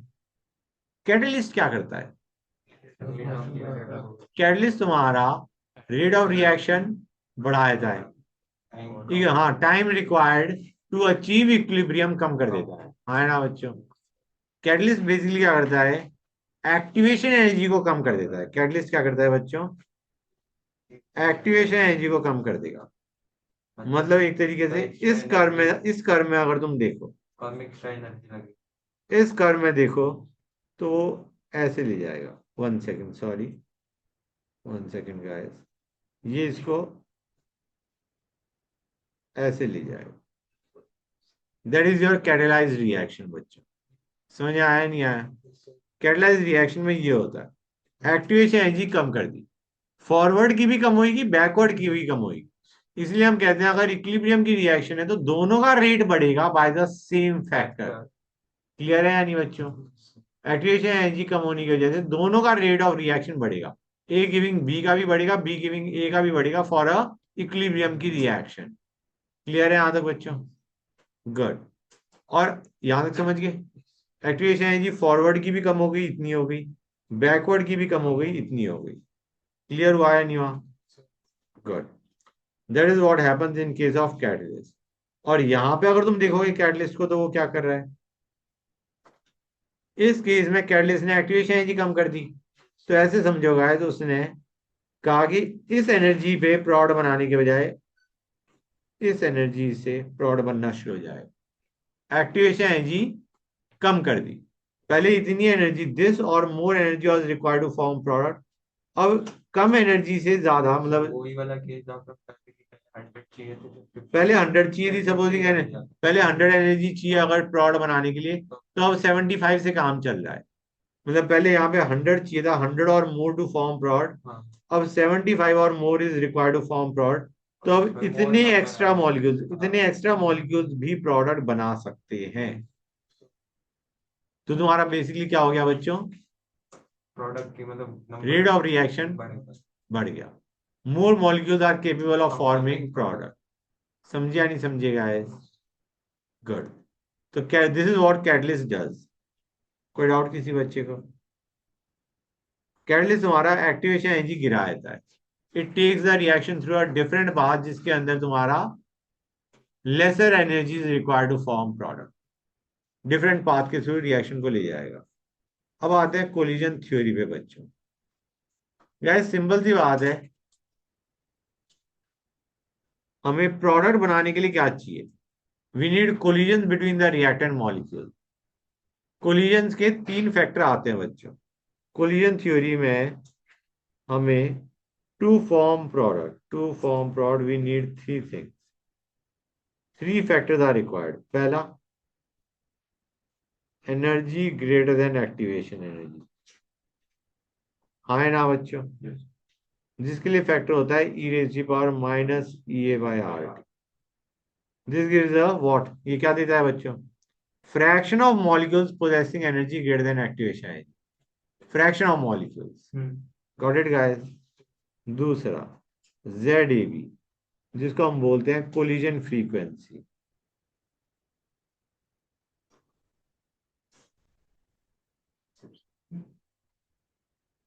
It is the number of collisions per second per unit volume. Number of collisions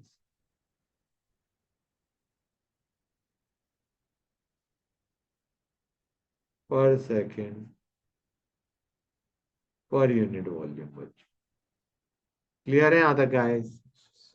कोई doubt किसी बच्चे को? Good. That is collision frequency.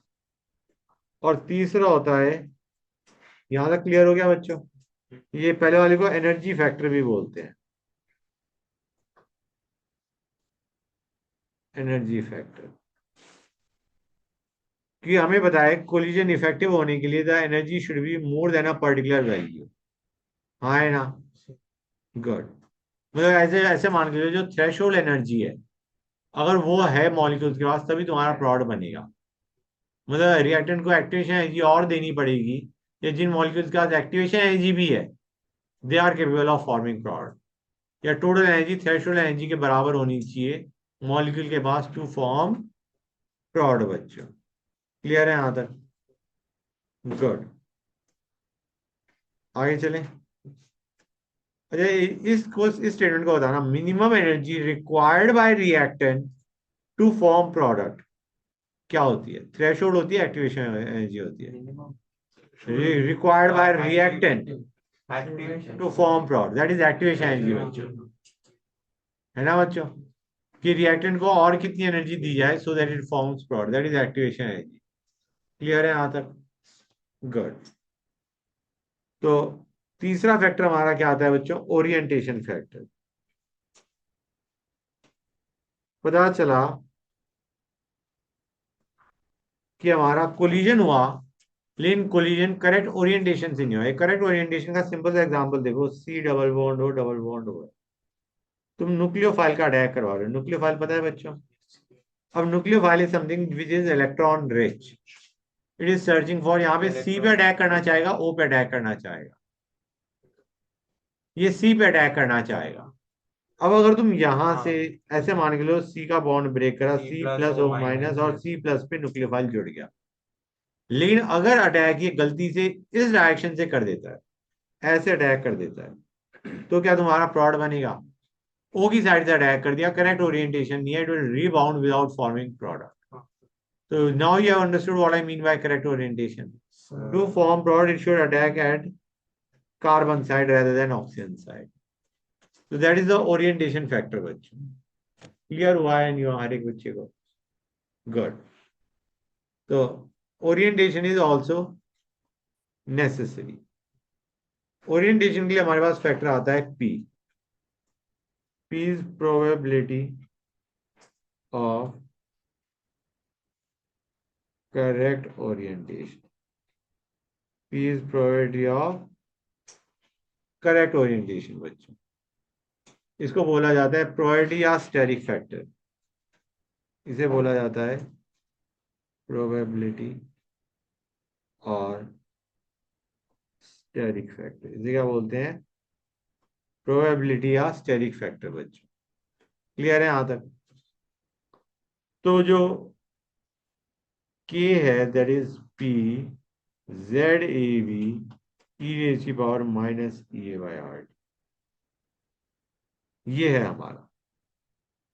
देखते आओ, जेड ई बी क्या बता रहा है, number of collision. P Z E B क्या बता रहा है, number of collision with effective with correct orientation. ZEB is telling us total number of collisions per second per unit volume. Probability factor से multiply करने के बाद it is giving us number of collisions with correct orientation. And you multiply it with e raised to the power minus c by rt, it will give you number of collisions with correct orientation and energy greater than activation energy. समझ आ रहा नहीं आ रहा है बच्चों? मतलब these are the number of molecules which are capable of forming product because they have got correct orientation and they have got energy greater than activation energy. समझ आया नहीं आया बच्चों? अब हमने कहा ये कुछ ज्यादा ही फैक्टर्स हो गए, तो इन फैक्टर्स को, कुछ फैक्टर्स को कंबाइन कर दो। ये P और Z AB को हमने लिख दिया A, तो यहां से हमारा बनता है K is A e raised to the power minus E A by R.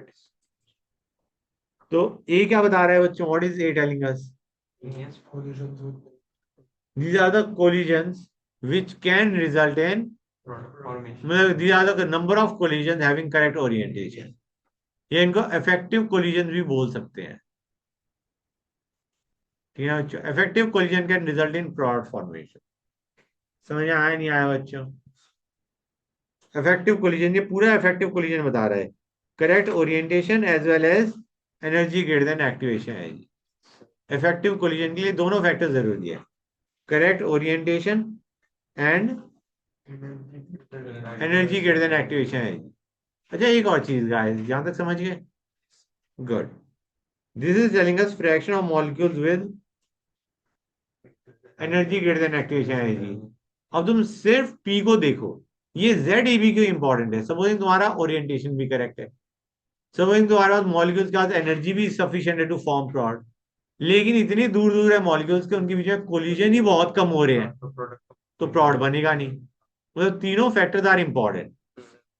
तुम्हारा एक्टिवेशन एनर्जी से ज्यादा एनर्जी होनी चाहिए, नहीं तो प्रोडक्ट नहीं बनेगा, टकरा के रिबाउंड कर जाएंगे। जेडीबी जितना ज्यादा होगा उतनी ज्यादा कोलिजन है, कोलिजन ज्यादा होंगे तो चांसेस कि तुम्हारा प्रोडक्ट बनेगा वो भी ज्यादा है, ठीक है ना बच्चों? And probability is telling us the probability of correct orientation. तो ये तीनों फैक्टर्स तुम्हारे हेल्प कर रहे हैं इन आइडेंटिफाइंग की रेट ऑफ रिएक्शन क्या होगा। तीनों ज्यादा होनी चाहिए for the rate of reaction to be high. Clear हो गया बच्चों? That's good. तो P Z A B is your A. कोई डाउट किसी बच्चे को? That is good. आगे चलें, दैट्स फाइन। एक और एग्जांपल लेते हैं जहां पे करेक्ट ओरिएंटेशन की जरूरत होती है।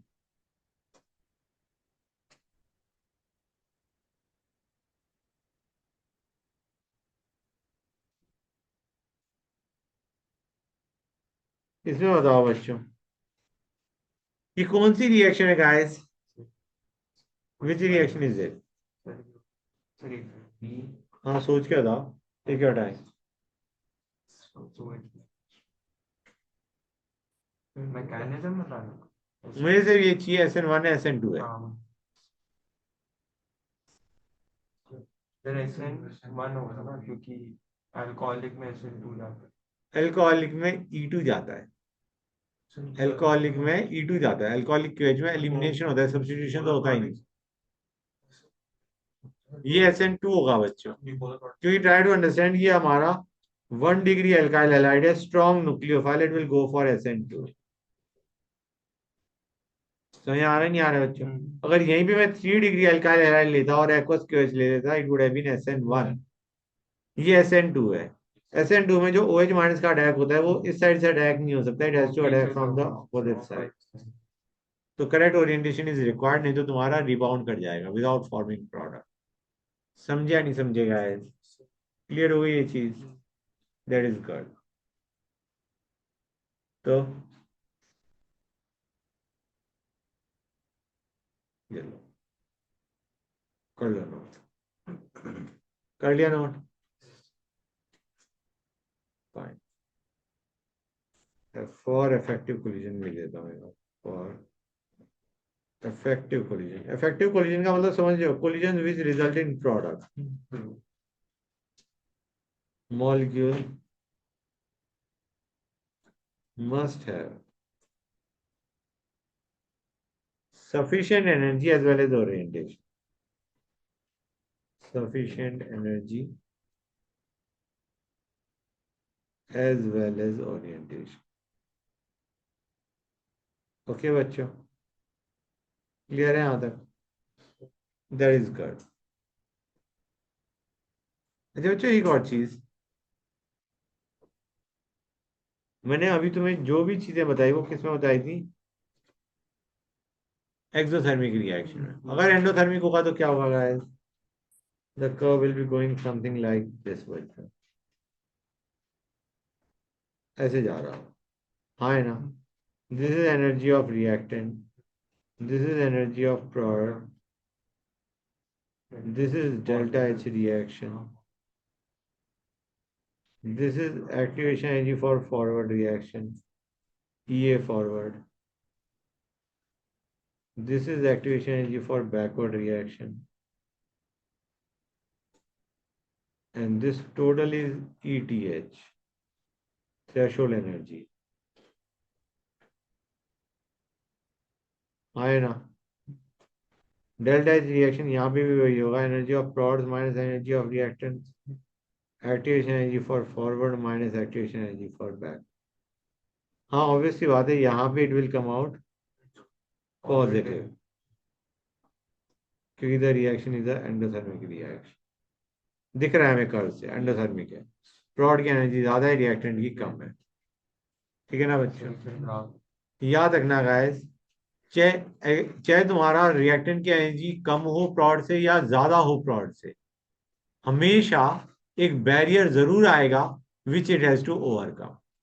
समझ आ रहा है नहीं आ रहा है बच्चों? मतलब एक्सोथर्मिक रिएक्शन के लिए भी देयर इज अ बैरियर, प्रोड की एनर्जी कम है रिएक्टेंट से, but there is a barrier which has to be overcome by reactant so that it form prod. समझ आ रहा है नहीं आ रहा है बच्चों? स्पॉन्टेनिटी के लिए दो फैक्टर आते ही नहीं आते, delta H and delta S. हाँ है ना? Yes sir. तो idea is delta H support कर रहा है, but there is another factor guys. समझ आ रहा है नहीं आ रहा है बच्चों? जैसे तुम ऐसे देखो, अगर कर्व ऐसे जा रहा होता, ये एनर्जी ऑफ रिएक्टेंट, ये एनर्जी ऑफ प्रोडक्ट, तो इसमें तो कुछ है ही नहीं, this would always be spontaneous. समझ आ रहा नहीं आ रहा है बच्चों? There is no barrier that it has to overcome. Barrier in the sense activation energy होगी। ये ऐसे होता तो हम कहते ये बैरियर ओवरकम करना है इसे। तो वो एक्टिवेशन एनर्जी। हाँ, यहाँ पे तो एक्टिवेशन एनर्जी है ही नहीं, जीरो है। For reactant giving power there is no activation energy. समझ आ रहा है नहीं आ रहा है बच्चों? So this will be spontaneous, अपने आप हो जाएगा। Don't have to do anything, you don't have to, you don't need anything for the reaction to happen. समझ आ रहा है नहीं आ रहा है बच्चों? लेकिन कोई भी रिएक्शन हो, चाहे एक्सोथर्मिक हो एंडोथर्मिक हो, there is the activation energy that has to be supplied so that it form product. कोई डाउट किसी बच्चे को? कर। अच्छा एक और चीज बच्चों, ये मैंने एक इक्वेशन बताई थी तुम्हें, L N K two by K one is equal to E A by R one by T one minus one by T two. वहां पे के टू बाई के वन की जगह तुम्हें याद होगा रेट क्या होता था guys? Rate is K raise to power N, where N is the order of reaction. तो डू यू रियलाइज यहाँ पे मैं के टू बाई के वन की जगह R two by R one भी ले सकता हूँ। Rate at temperature T one and T two कर सकता हूँ नहीं कर सकता हूँ गाइस? कई बार तुम्हें रेट ऑफ रिएक्शन दे रखा होगा टेम्परेचर टी वन पे और पूछेंगे rate of reaction at temperature T two, तो उसके लिए भी तुम यही फॉर्मूला लगा सकते हो। क्लियर हुआ है नहीं हुआ बच्चों?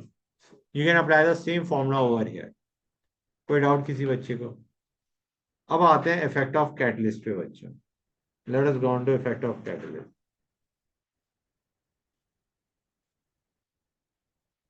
कैटलिस्ट मैंने तुम्हें बताया था, ये क्या करता है बच्चों, बैरियर कम कर देता है। Yes sir. जो एनर्जी बैरियर है which is separating reactant and prod, उस बैरियर को कम कर देगा। पहले ऐसे जा रहा था कर, अब वो कर 1 सेकेंड।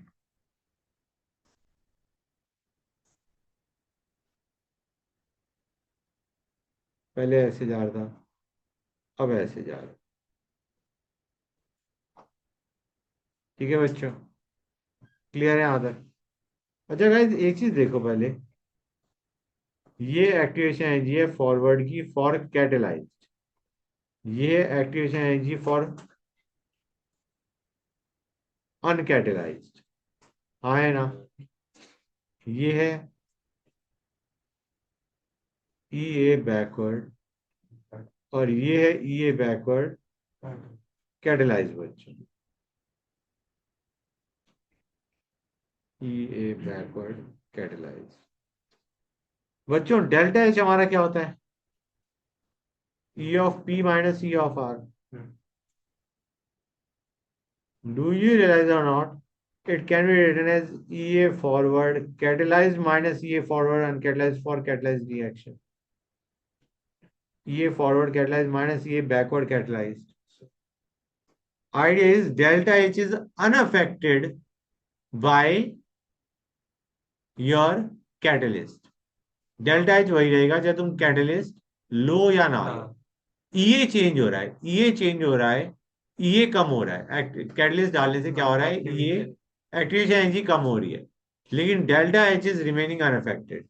मतलब तुम कैटेलाइज लो या अनकैटेलाइज लो, it will be same guys. ये चीज समझ में आई नहीं आई? ये फॉरवर्ड माइनस ये बैकवर्ड लो, या ये फॉरवर्ड कैटेलाइज माइनस ये backward catalyse, it is same. कोई डाउट किसी बच्चे को? That is good. अब देखो यहां पे क्या होगा, हम कहेंगे K was what, A E A C power minus E A by R T. K for catalyse क्या आ जाएगा बच्चों, will be A E A C power minus E A C by R T. हाँ है ना? ये अभी ना इक्विलिब्रियम अज्यूम नहीं कर रहा है, मुझे just assuming a normal reaction, no equilibrium. ठीक है ना गाइस? क्लियर है यहाँ तक? तो यहाँ से के सी बाय के क्या आ जाएगा, K for catalyse by K for uncatalyse. L N भी ले लो साथ में, will be E A minus E A C by R. K C will obviously be greater than K. हाँ है ना? वही एक्टिवेशन एनर्जी कम हो गई तो रेट कांस्टेंट की वैल्यू बढ़ गई, जिसकी वजह से रेट ऑफ रिएक्शन भी बढ़ गया। इसके ऊपर क्वेश्चंस कई बार आ रखे हैं जेई में, तो रिमेंबर दिस फॉर्मूला गाइस। ठीक है बच्चों, क्लियर हो गया ना? यस। That is good. आगे चले, अब आते हैं, हाँ नोट करें, अब आते हैं, यही चीज हम देखेंगे इक्विलिब्रियम में।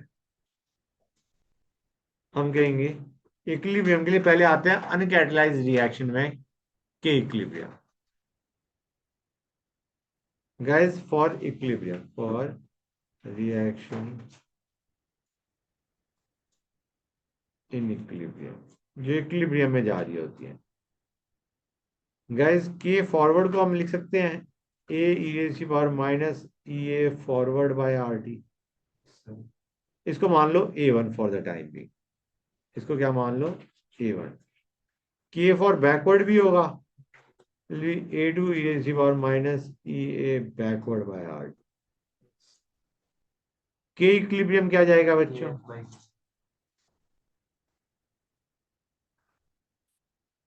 ए वन बाई ए टू को ए डैश मान लो।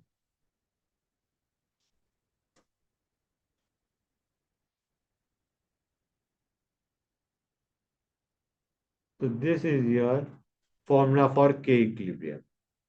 K equilibrium is A dash E A C power minus delta H by R D. ये डेल्टा एच होता था नहीं होता था बच्चों? हाँ है ना? समझे या नहीं समझे guys? This use to be your K, ये के इक्विलिब्रियम है। क्लियर हुआ है नहीं हुआ? सर। ये फॉरवर्ड माइनस ये बैकवर्ड इज डेल्टा एच।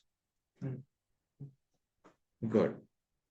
ये हमारा के इक्विलिब्रियम आ गया। यहां से तुम फॉर्मूले में डालोगे, एक बार करना, L N K equilibrium is equal to L N A dash minus delta H by R T बनेगा।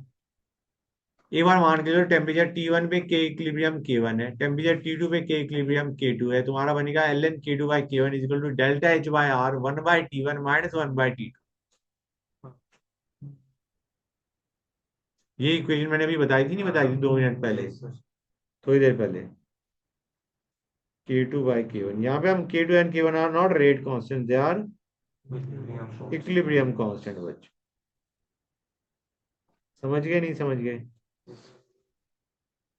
Got it? ये इक्वेशन बनी। और यहाँ पे तुम, ये चीज क्लियर है? यहाँ पे मैंने वैसे ही बताया था तुम्हें, ये चीज बताई थी मैंने कि जैसे हम कहते हैं ना, टेम्परेचर बढ़ाने पे रेट कांस्टेंट हमेशा बढ़ता है। You can see that. कैसे देख सकते हो? एक मिनट देखो बच्चों, गिव मी 1 सेकेंड। ये रहा,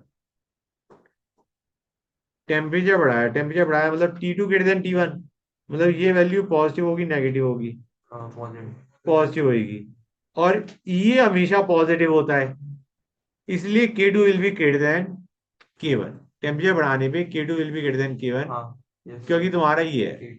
लेकिन अगर तुम यही चीज इक्विलिब्रियम कांस्टेंट के लिए देखना चाहो, तुम कहोगे टेम्परेचर बढ़ाया, ये चीज तो पॉजिटिव है, और वही डेल्टा एच पे डिपेंड करता है कि तुम्हारा के इक्विलिब्रियम बढ़ेगा या घटेगा। डेल्टा एच अगर पॉजिटिव, अगर एंडोथर्मिक रिएक्शन है तो इक्विलिब्रियम कांस्टेंट बढ़ जाएगा टेम्परेचर बढ़ाने पे। और अगर तुम्हारा एक्सोथर्मिक रिएक्शन है तो तुम्हारा K1 will be greater then K2। समझ आ रहा है नहीं आ रहा है बच्चों? Do you realise why your K2 and K1 can not be directly set के टेम्परेचर बढ़ाने पे K2 is greater than K1? क्योंकि तुम्हारा डेल्टा एच के साइन पे डिपेंड कर रहा है वो। समझ गए गाइस? तुम्हें याद भी होगा, ये हमने पढ़ा था, क्या पढ़ा था कि ए गिविंग बी अगर एक्सोथर्मिक रिएक्शन है, इसका टेम्परेचर बढ़ाते हो तो रिएक्शन कहाँ जाती है? टेम्परेचर बढ़ाने पे किस डायरेक्शन में जाती है? It goes in backward direction बच्चों। बैकवर्ड डायरेक्शन का मतलब क्या है? के इक्विलिब्रियम की वैल्यू क्या हो रही है? कम हो रही है। याद आ रहा है नहीं याद आ रहा है बच्चों? पहली चीज, एक्सोथर्मिक रिएक्शन में टेम्परेचर बढ़ाने पे रिएक्शन बैकवर्ड जाती है, ये हमने केमिकल इक्विलिब्रियम में पढ़ा था। ली चार्ले प्रिंसिपल की बात कर रहा हूँ। बैकवर्ड डायरेक्शन में जाने का मतलब क्या है? K2 will be less than K1। यहाँ पे यही चीज तुम्हें यहां से दिख रही है नहीं दिख रही है? टेम्परेचर बढ़ाया है, ये चीज पॉजिटिव, डेल्टा एच नेगेटिव क्योंकि एक्सोथर्मिक रिएक्शन है, तो K2 will be less than K1। K2 less than K1 क्यों? मतलब जब हम जाएंगे तो, मतलब आप ऐसे कह रहे हो कि K forward bye K backward कर? हाँ, ये तो इक्विलिब्रियम की बात करें ना। नहीं, K2 लेस देन K1 एक बार ये K2 and K1 are the equilibrium constants over here, ये तो याद होगा ना। हाँ हाँ। दीज आर इक्विलिब्रियम मैं कांस्टेंट। हाँ बताओ क्या डाउट है? कह रहा हूँ कि K2, K2 मतलब वो है ना, फॉरवर्ड है ना? K2 is the equilibrium constant at temperature T2, K1 is the equilibrium constant at temperature T1। Reaction backward इसलिए गई है क्योंकि तुम्हारा इक्विलिब्रियम कांस्टेंट की वैल्यू सपोजिंग पहले 10 थी, अब 1 हो गई है। हाँ हाँ, एकदम वो मतलब डिक्रीज हो जाए ना, K1 ग्रेटर देन K2 हो जाएगा और एंड पे K2 ग्रेटर। हाँ, अब अगर तुम यही रिएक्शन तुम्हारी एक्सोथर्मिक के बजाय एंडोथर्मिक होती, K2 ग्रेटर देन। एंडोथर्मिक होती और तुम टेम्परेचर बढ़ाते, रिएक्शन कहाँ जाती? फॉरवर्ड। फॉरवर्ड डायरेक्शन में आती। फॉरवर्ड डायरेक्शन में जाती मतलब तुम्हारा के इक्विलिब्रियम की वैल्यू क्या हो गई है? बढ़ गई है। मतलब K2 is greater than K1। ये तुम यहां से देख सकते हो जो मैंने बताया है, ये तो पॉजिटिव है, ये टेम्परेचर बढ़ाया है, डेल्टा एच भी पॉजिटिव है, मतलब K2 will be greater than K1। And here K1 and K2 are the equilibrium constant. कर लिया नोट? कर लो नोट का है। मतलब तुम्हारा टेम्परेचर बढ़ाने पे रेट कांस्टेंट तो हमेशा बढ़ता है, इक्विलिब्रियम कांस्टेंट बढ़ेगा या नहीं बढ़ेगा, that depends on the value of delta H, is it positive और is it negative? Delta H positive तो टेम्परेचर बढ़ाने पे बढ़ जाएगा, डेल्टा एच नेगेटिव तो टेम्परेचर बढ़ाने पे के इक्विलिब्रियम कम हो जाएगा। समझ आ रहा है नहीं आ रहा है बच्चों? ये हर एक बच्चे ने नोट कर लिया नहीं कर लिया? गुड। अब आते हैं for equilibrium catalysed reaction. Catalyse reaction of equilibrium. बच्चों इसमें हम क्या करेंगे देखते आओ गाइस। हम कहेंगे कि ये फॉरवर्ड क्या होता था, ए ई रेज़ की power minus E A forward by R T. हाँ है ना? नाउ के फॉरवर्ड फॉर कैटेलाइज क्या हो जाएगा? इसको ए वन मान लो फॉर द टाइमिंग, इसको ए वन मान लो, not A one. It will be A one E raise की power minus E A forward catalysed by R T. Yes. समझ आ रहा है नहीं आ रहा है बच्चों? जो हम नॉर्मली अभी हमने पढ़ा था, L N K catalysed by K is E A minus E A catalysed by R T. हाँ ये याद आ रहा है मैंने हाँ ये सर, ये अभी जो बताया था। हाँ ये this one I am talking about this. Yes this यहाँ पे रेट कांस्टेंट ही होते थे ना? यस। गुड। अब यहाँ पे हमारा दोनों होंगे, rate constant for forward and rate constant for backward. K B will be A two E raise की power minus E A backward by R T, and k backward catalyzed will be a2 e raised to the power minus ea backward catalyzed by r। हाँ है ना? समझिए guys. अब k forward catalysed by k backward catalysed क्या हो जाएगा?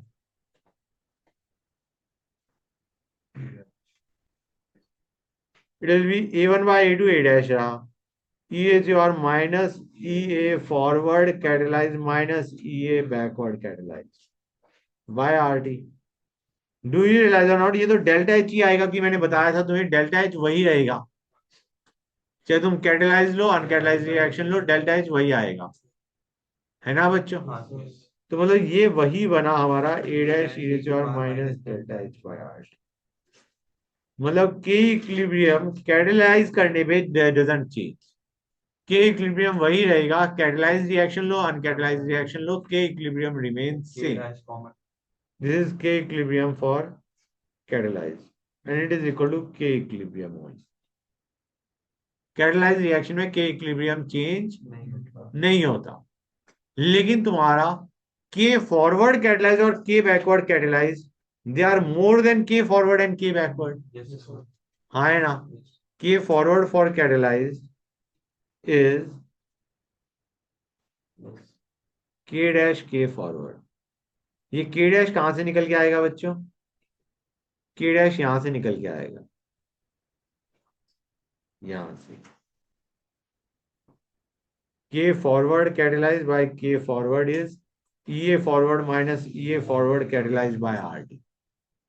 समझे या नहीं समझे बच्चों? ये चीज कितने बच्चों को क्लियर हो गई है? तो यहां से तुम के फॉरवर्ड फॉर कैटेलाइज निकाल लिया, हाँ है ना?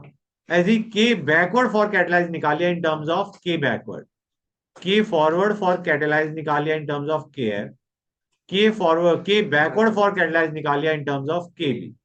रिमेंबर गाइस ये दोनों फैक्टर, इनके लिए जो फैक्टर होगा दैट विल बी सेम, ये आएगा। और सिमिलरली यहाँ पे भी के बैकवर्ड का कैटेलाइज विल बी के डैश के। दोनों हमारे रेट कांस्टेंट बढ़ गए बाय द सेम फैक्टर, इसीलिए हमारा जब तुमने के इक्विलिब्रियम निकाला तो के डैश कट गया, यू आर जस्ट गेटिंग के equilibrium new equal to K equilibrium old. समझ आ रहा है नहीं आ रहा है बच्चों? जो कि यहां से मैंने दिखा दिया। तो फॉर्मूले कुछ ज्यादा हो गए हैं, चिंता करने की जरूरत नहीं है।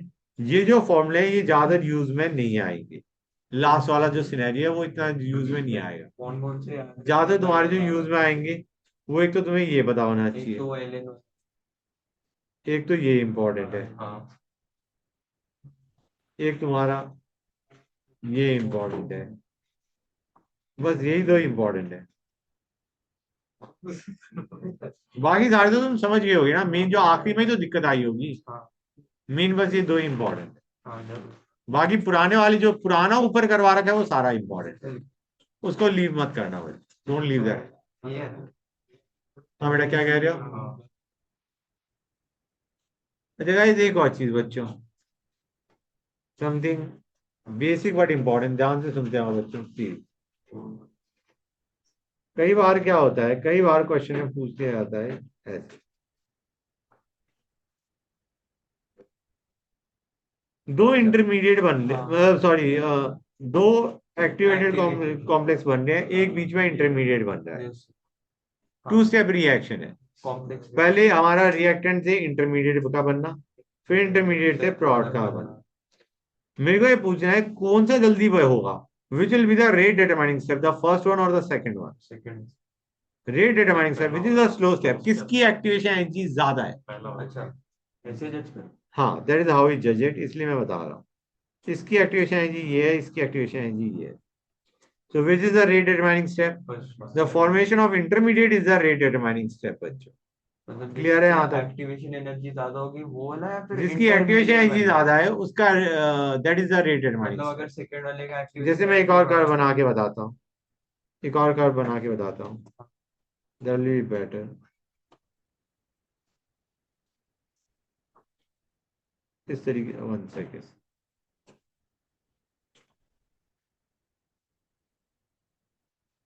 ऐसे बना दिया मैं। ठीक है बच्चों, स्मूथ कर्व नहीं बनाया।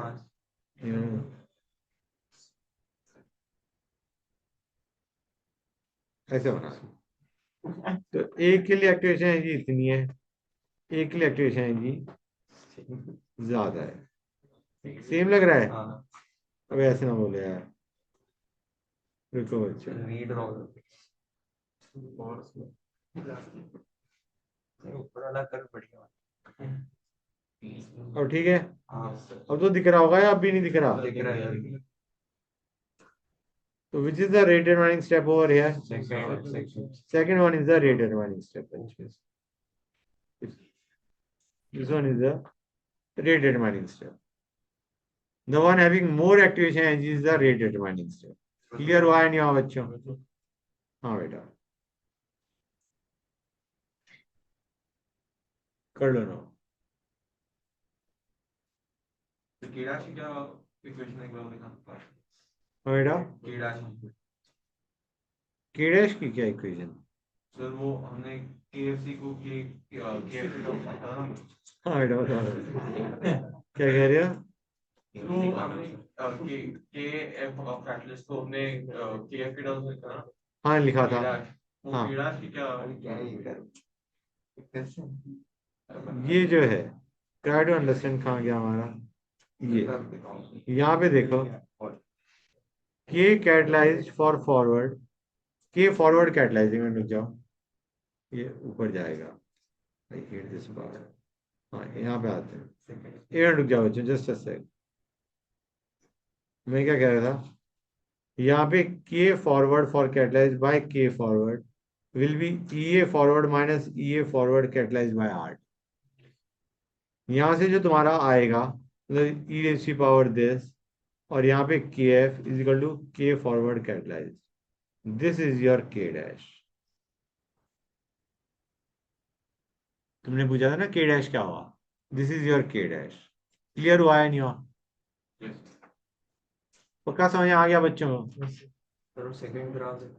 मैंने एल एन को ई रेज़ की पावर में लिया, और योर के forward catalyses K forward E raise की power minus E A forward by E A forward catalysed by R D. So this is your K dash. K forward catalyze was K dash K forward. So this is your K dash बच्चों। Clear हो गया? अब मैं इसे मिटा दूं? बेटा एक मिनट रुक जाओ, बस मिट जाए, नहीं तो मुझे नहीं मिट रहा।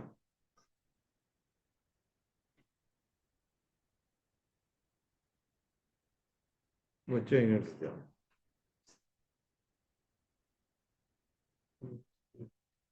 ठीक है ना गाइस? क्लियर हो गया हर एक बच्चे को? That is good. जान निकल गई? क्वेश्चन बच्चों, क्या हुआ? ओह, थक गए गाइस? ये मैं चाहता हूँ कि कुछ क्वेश्चंस कर लेते हो, उसके बाद फिर मैं तुम्हें, कितनी हिम्मत है?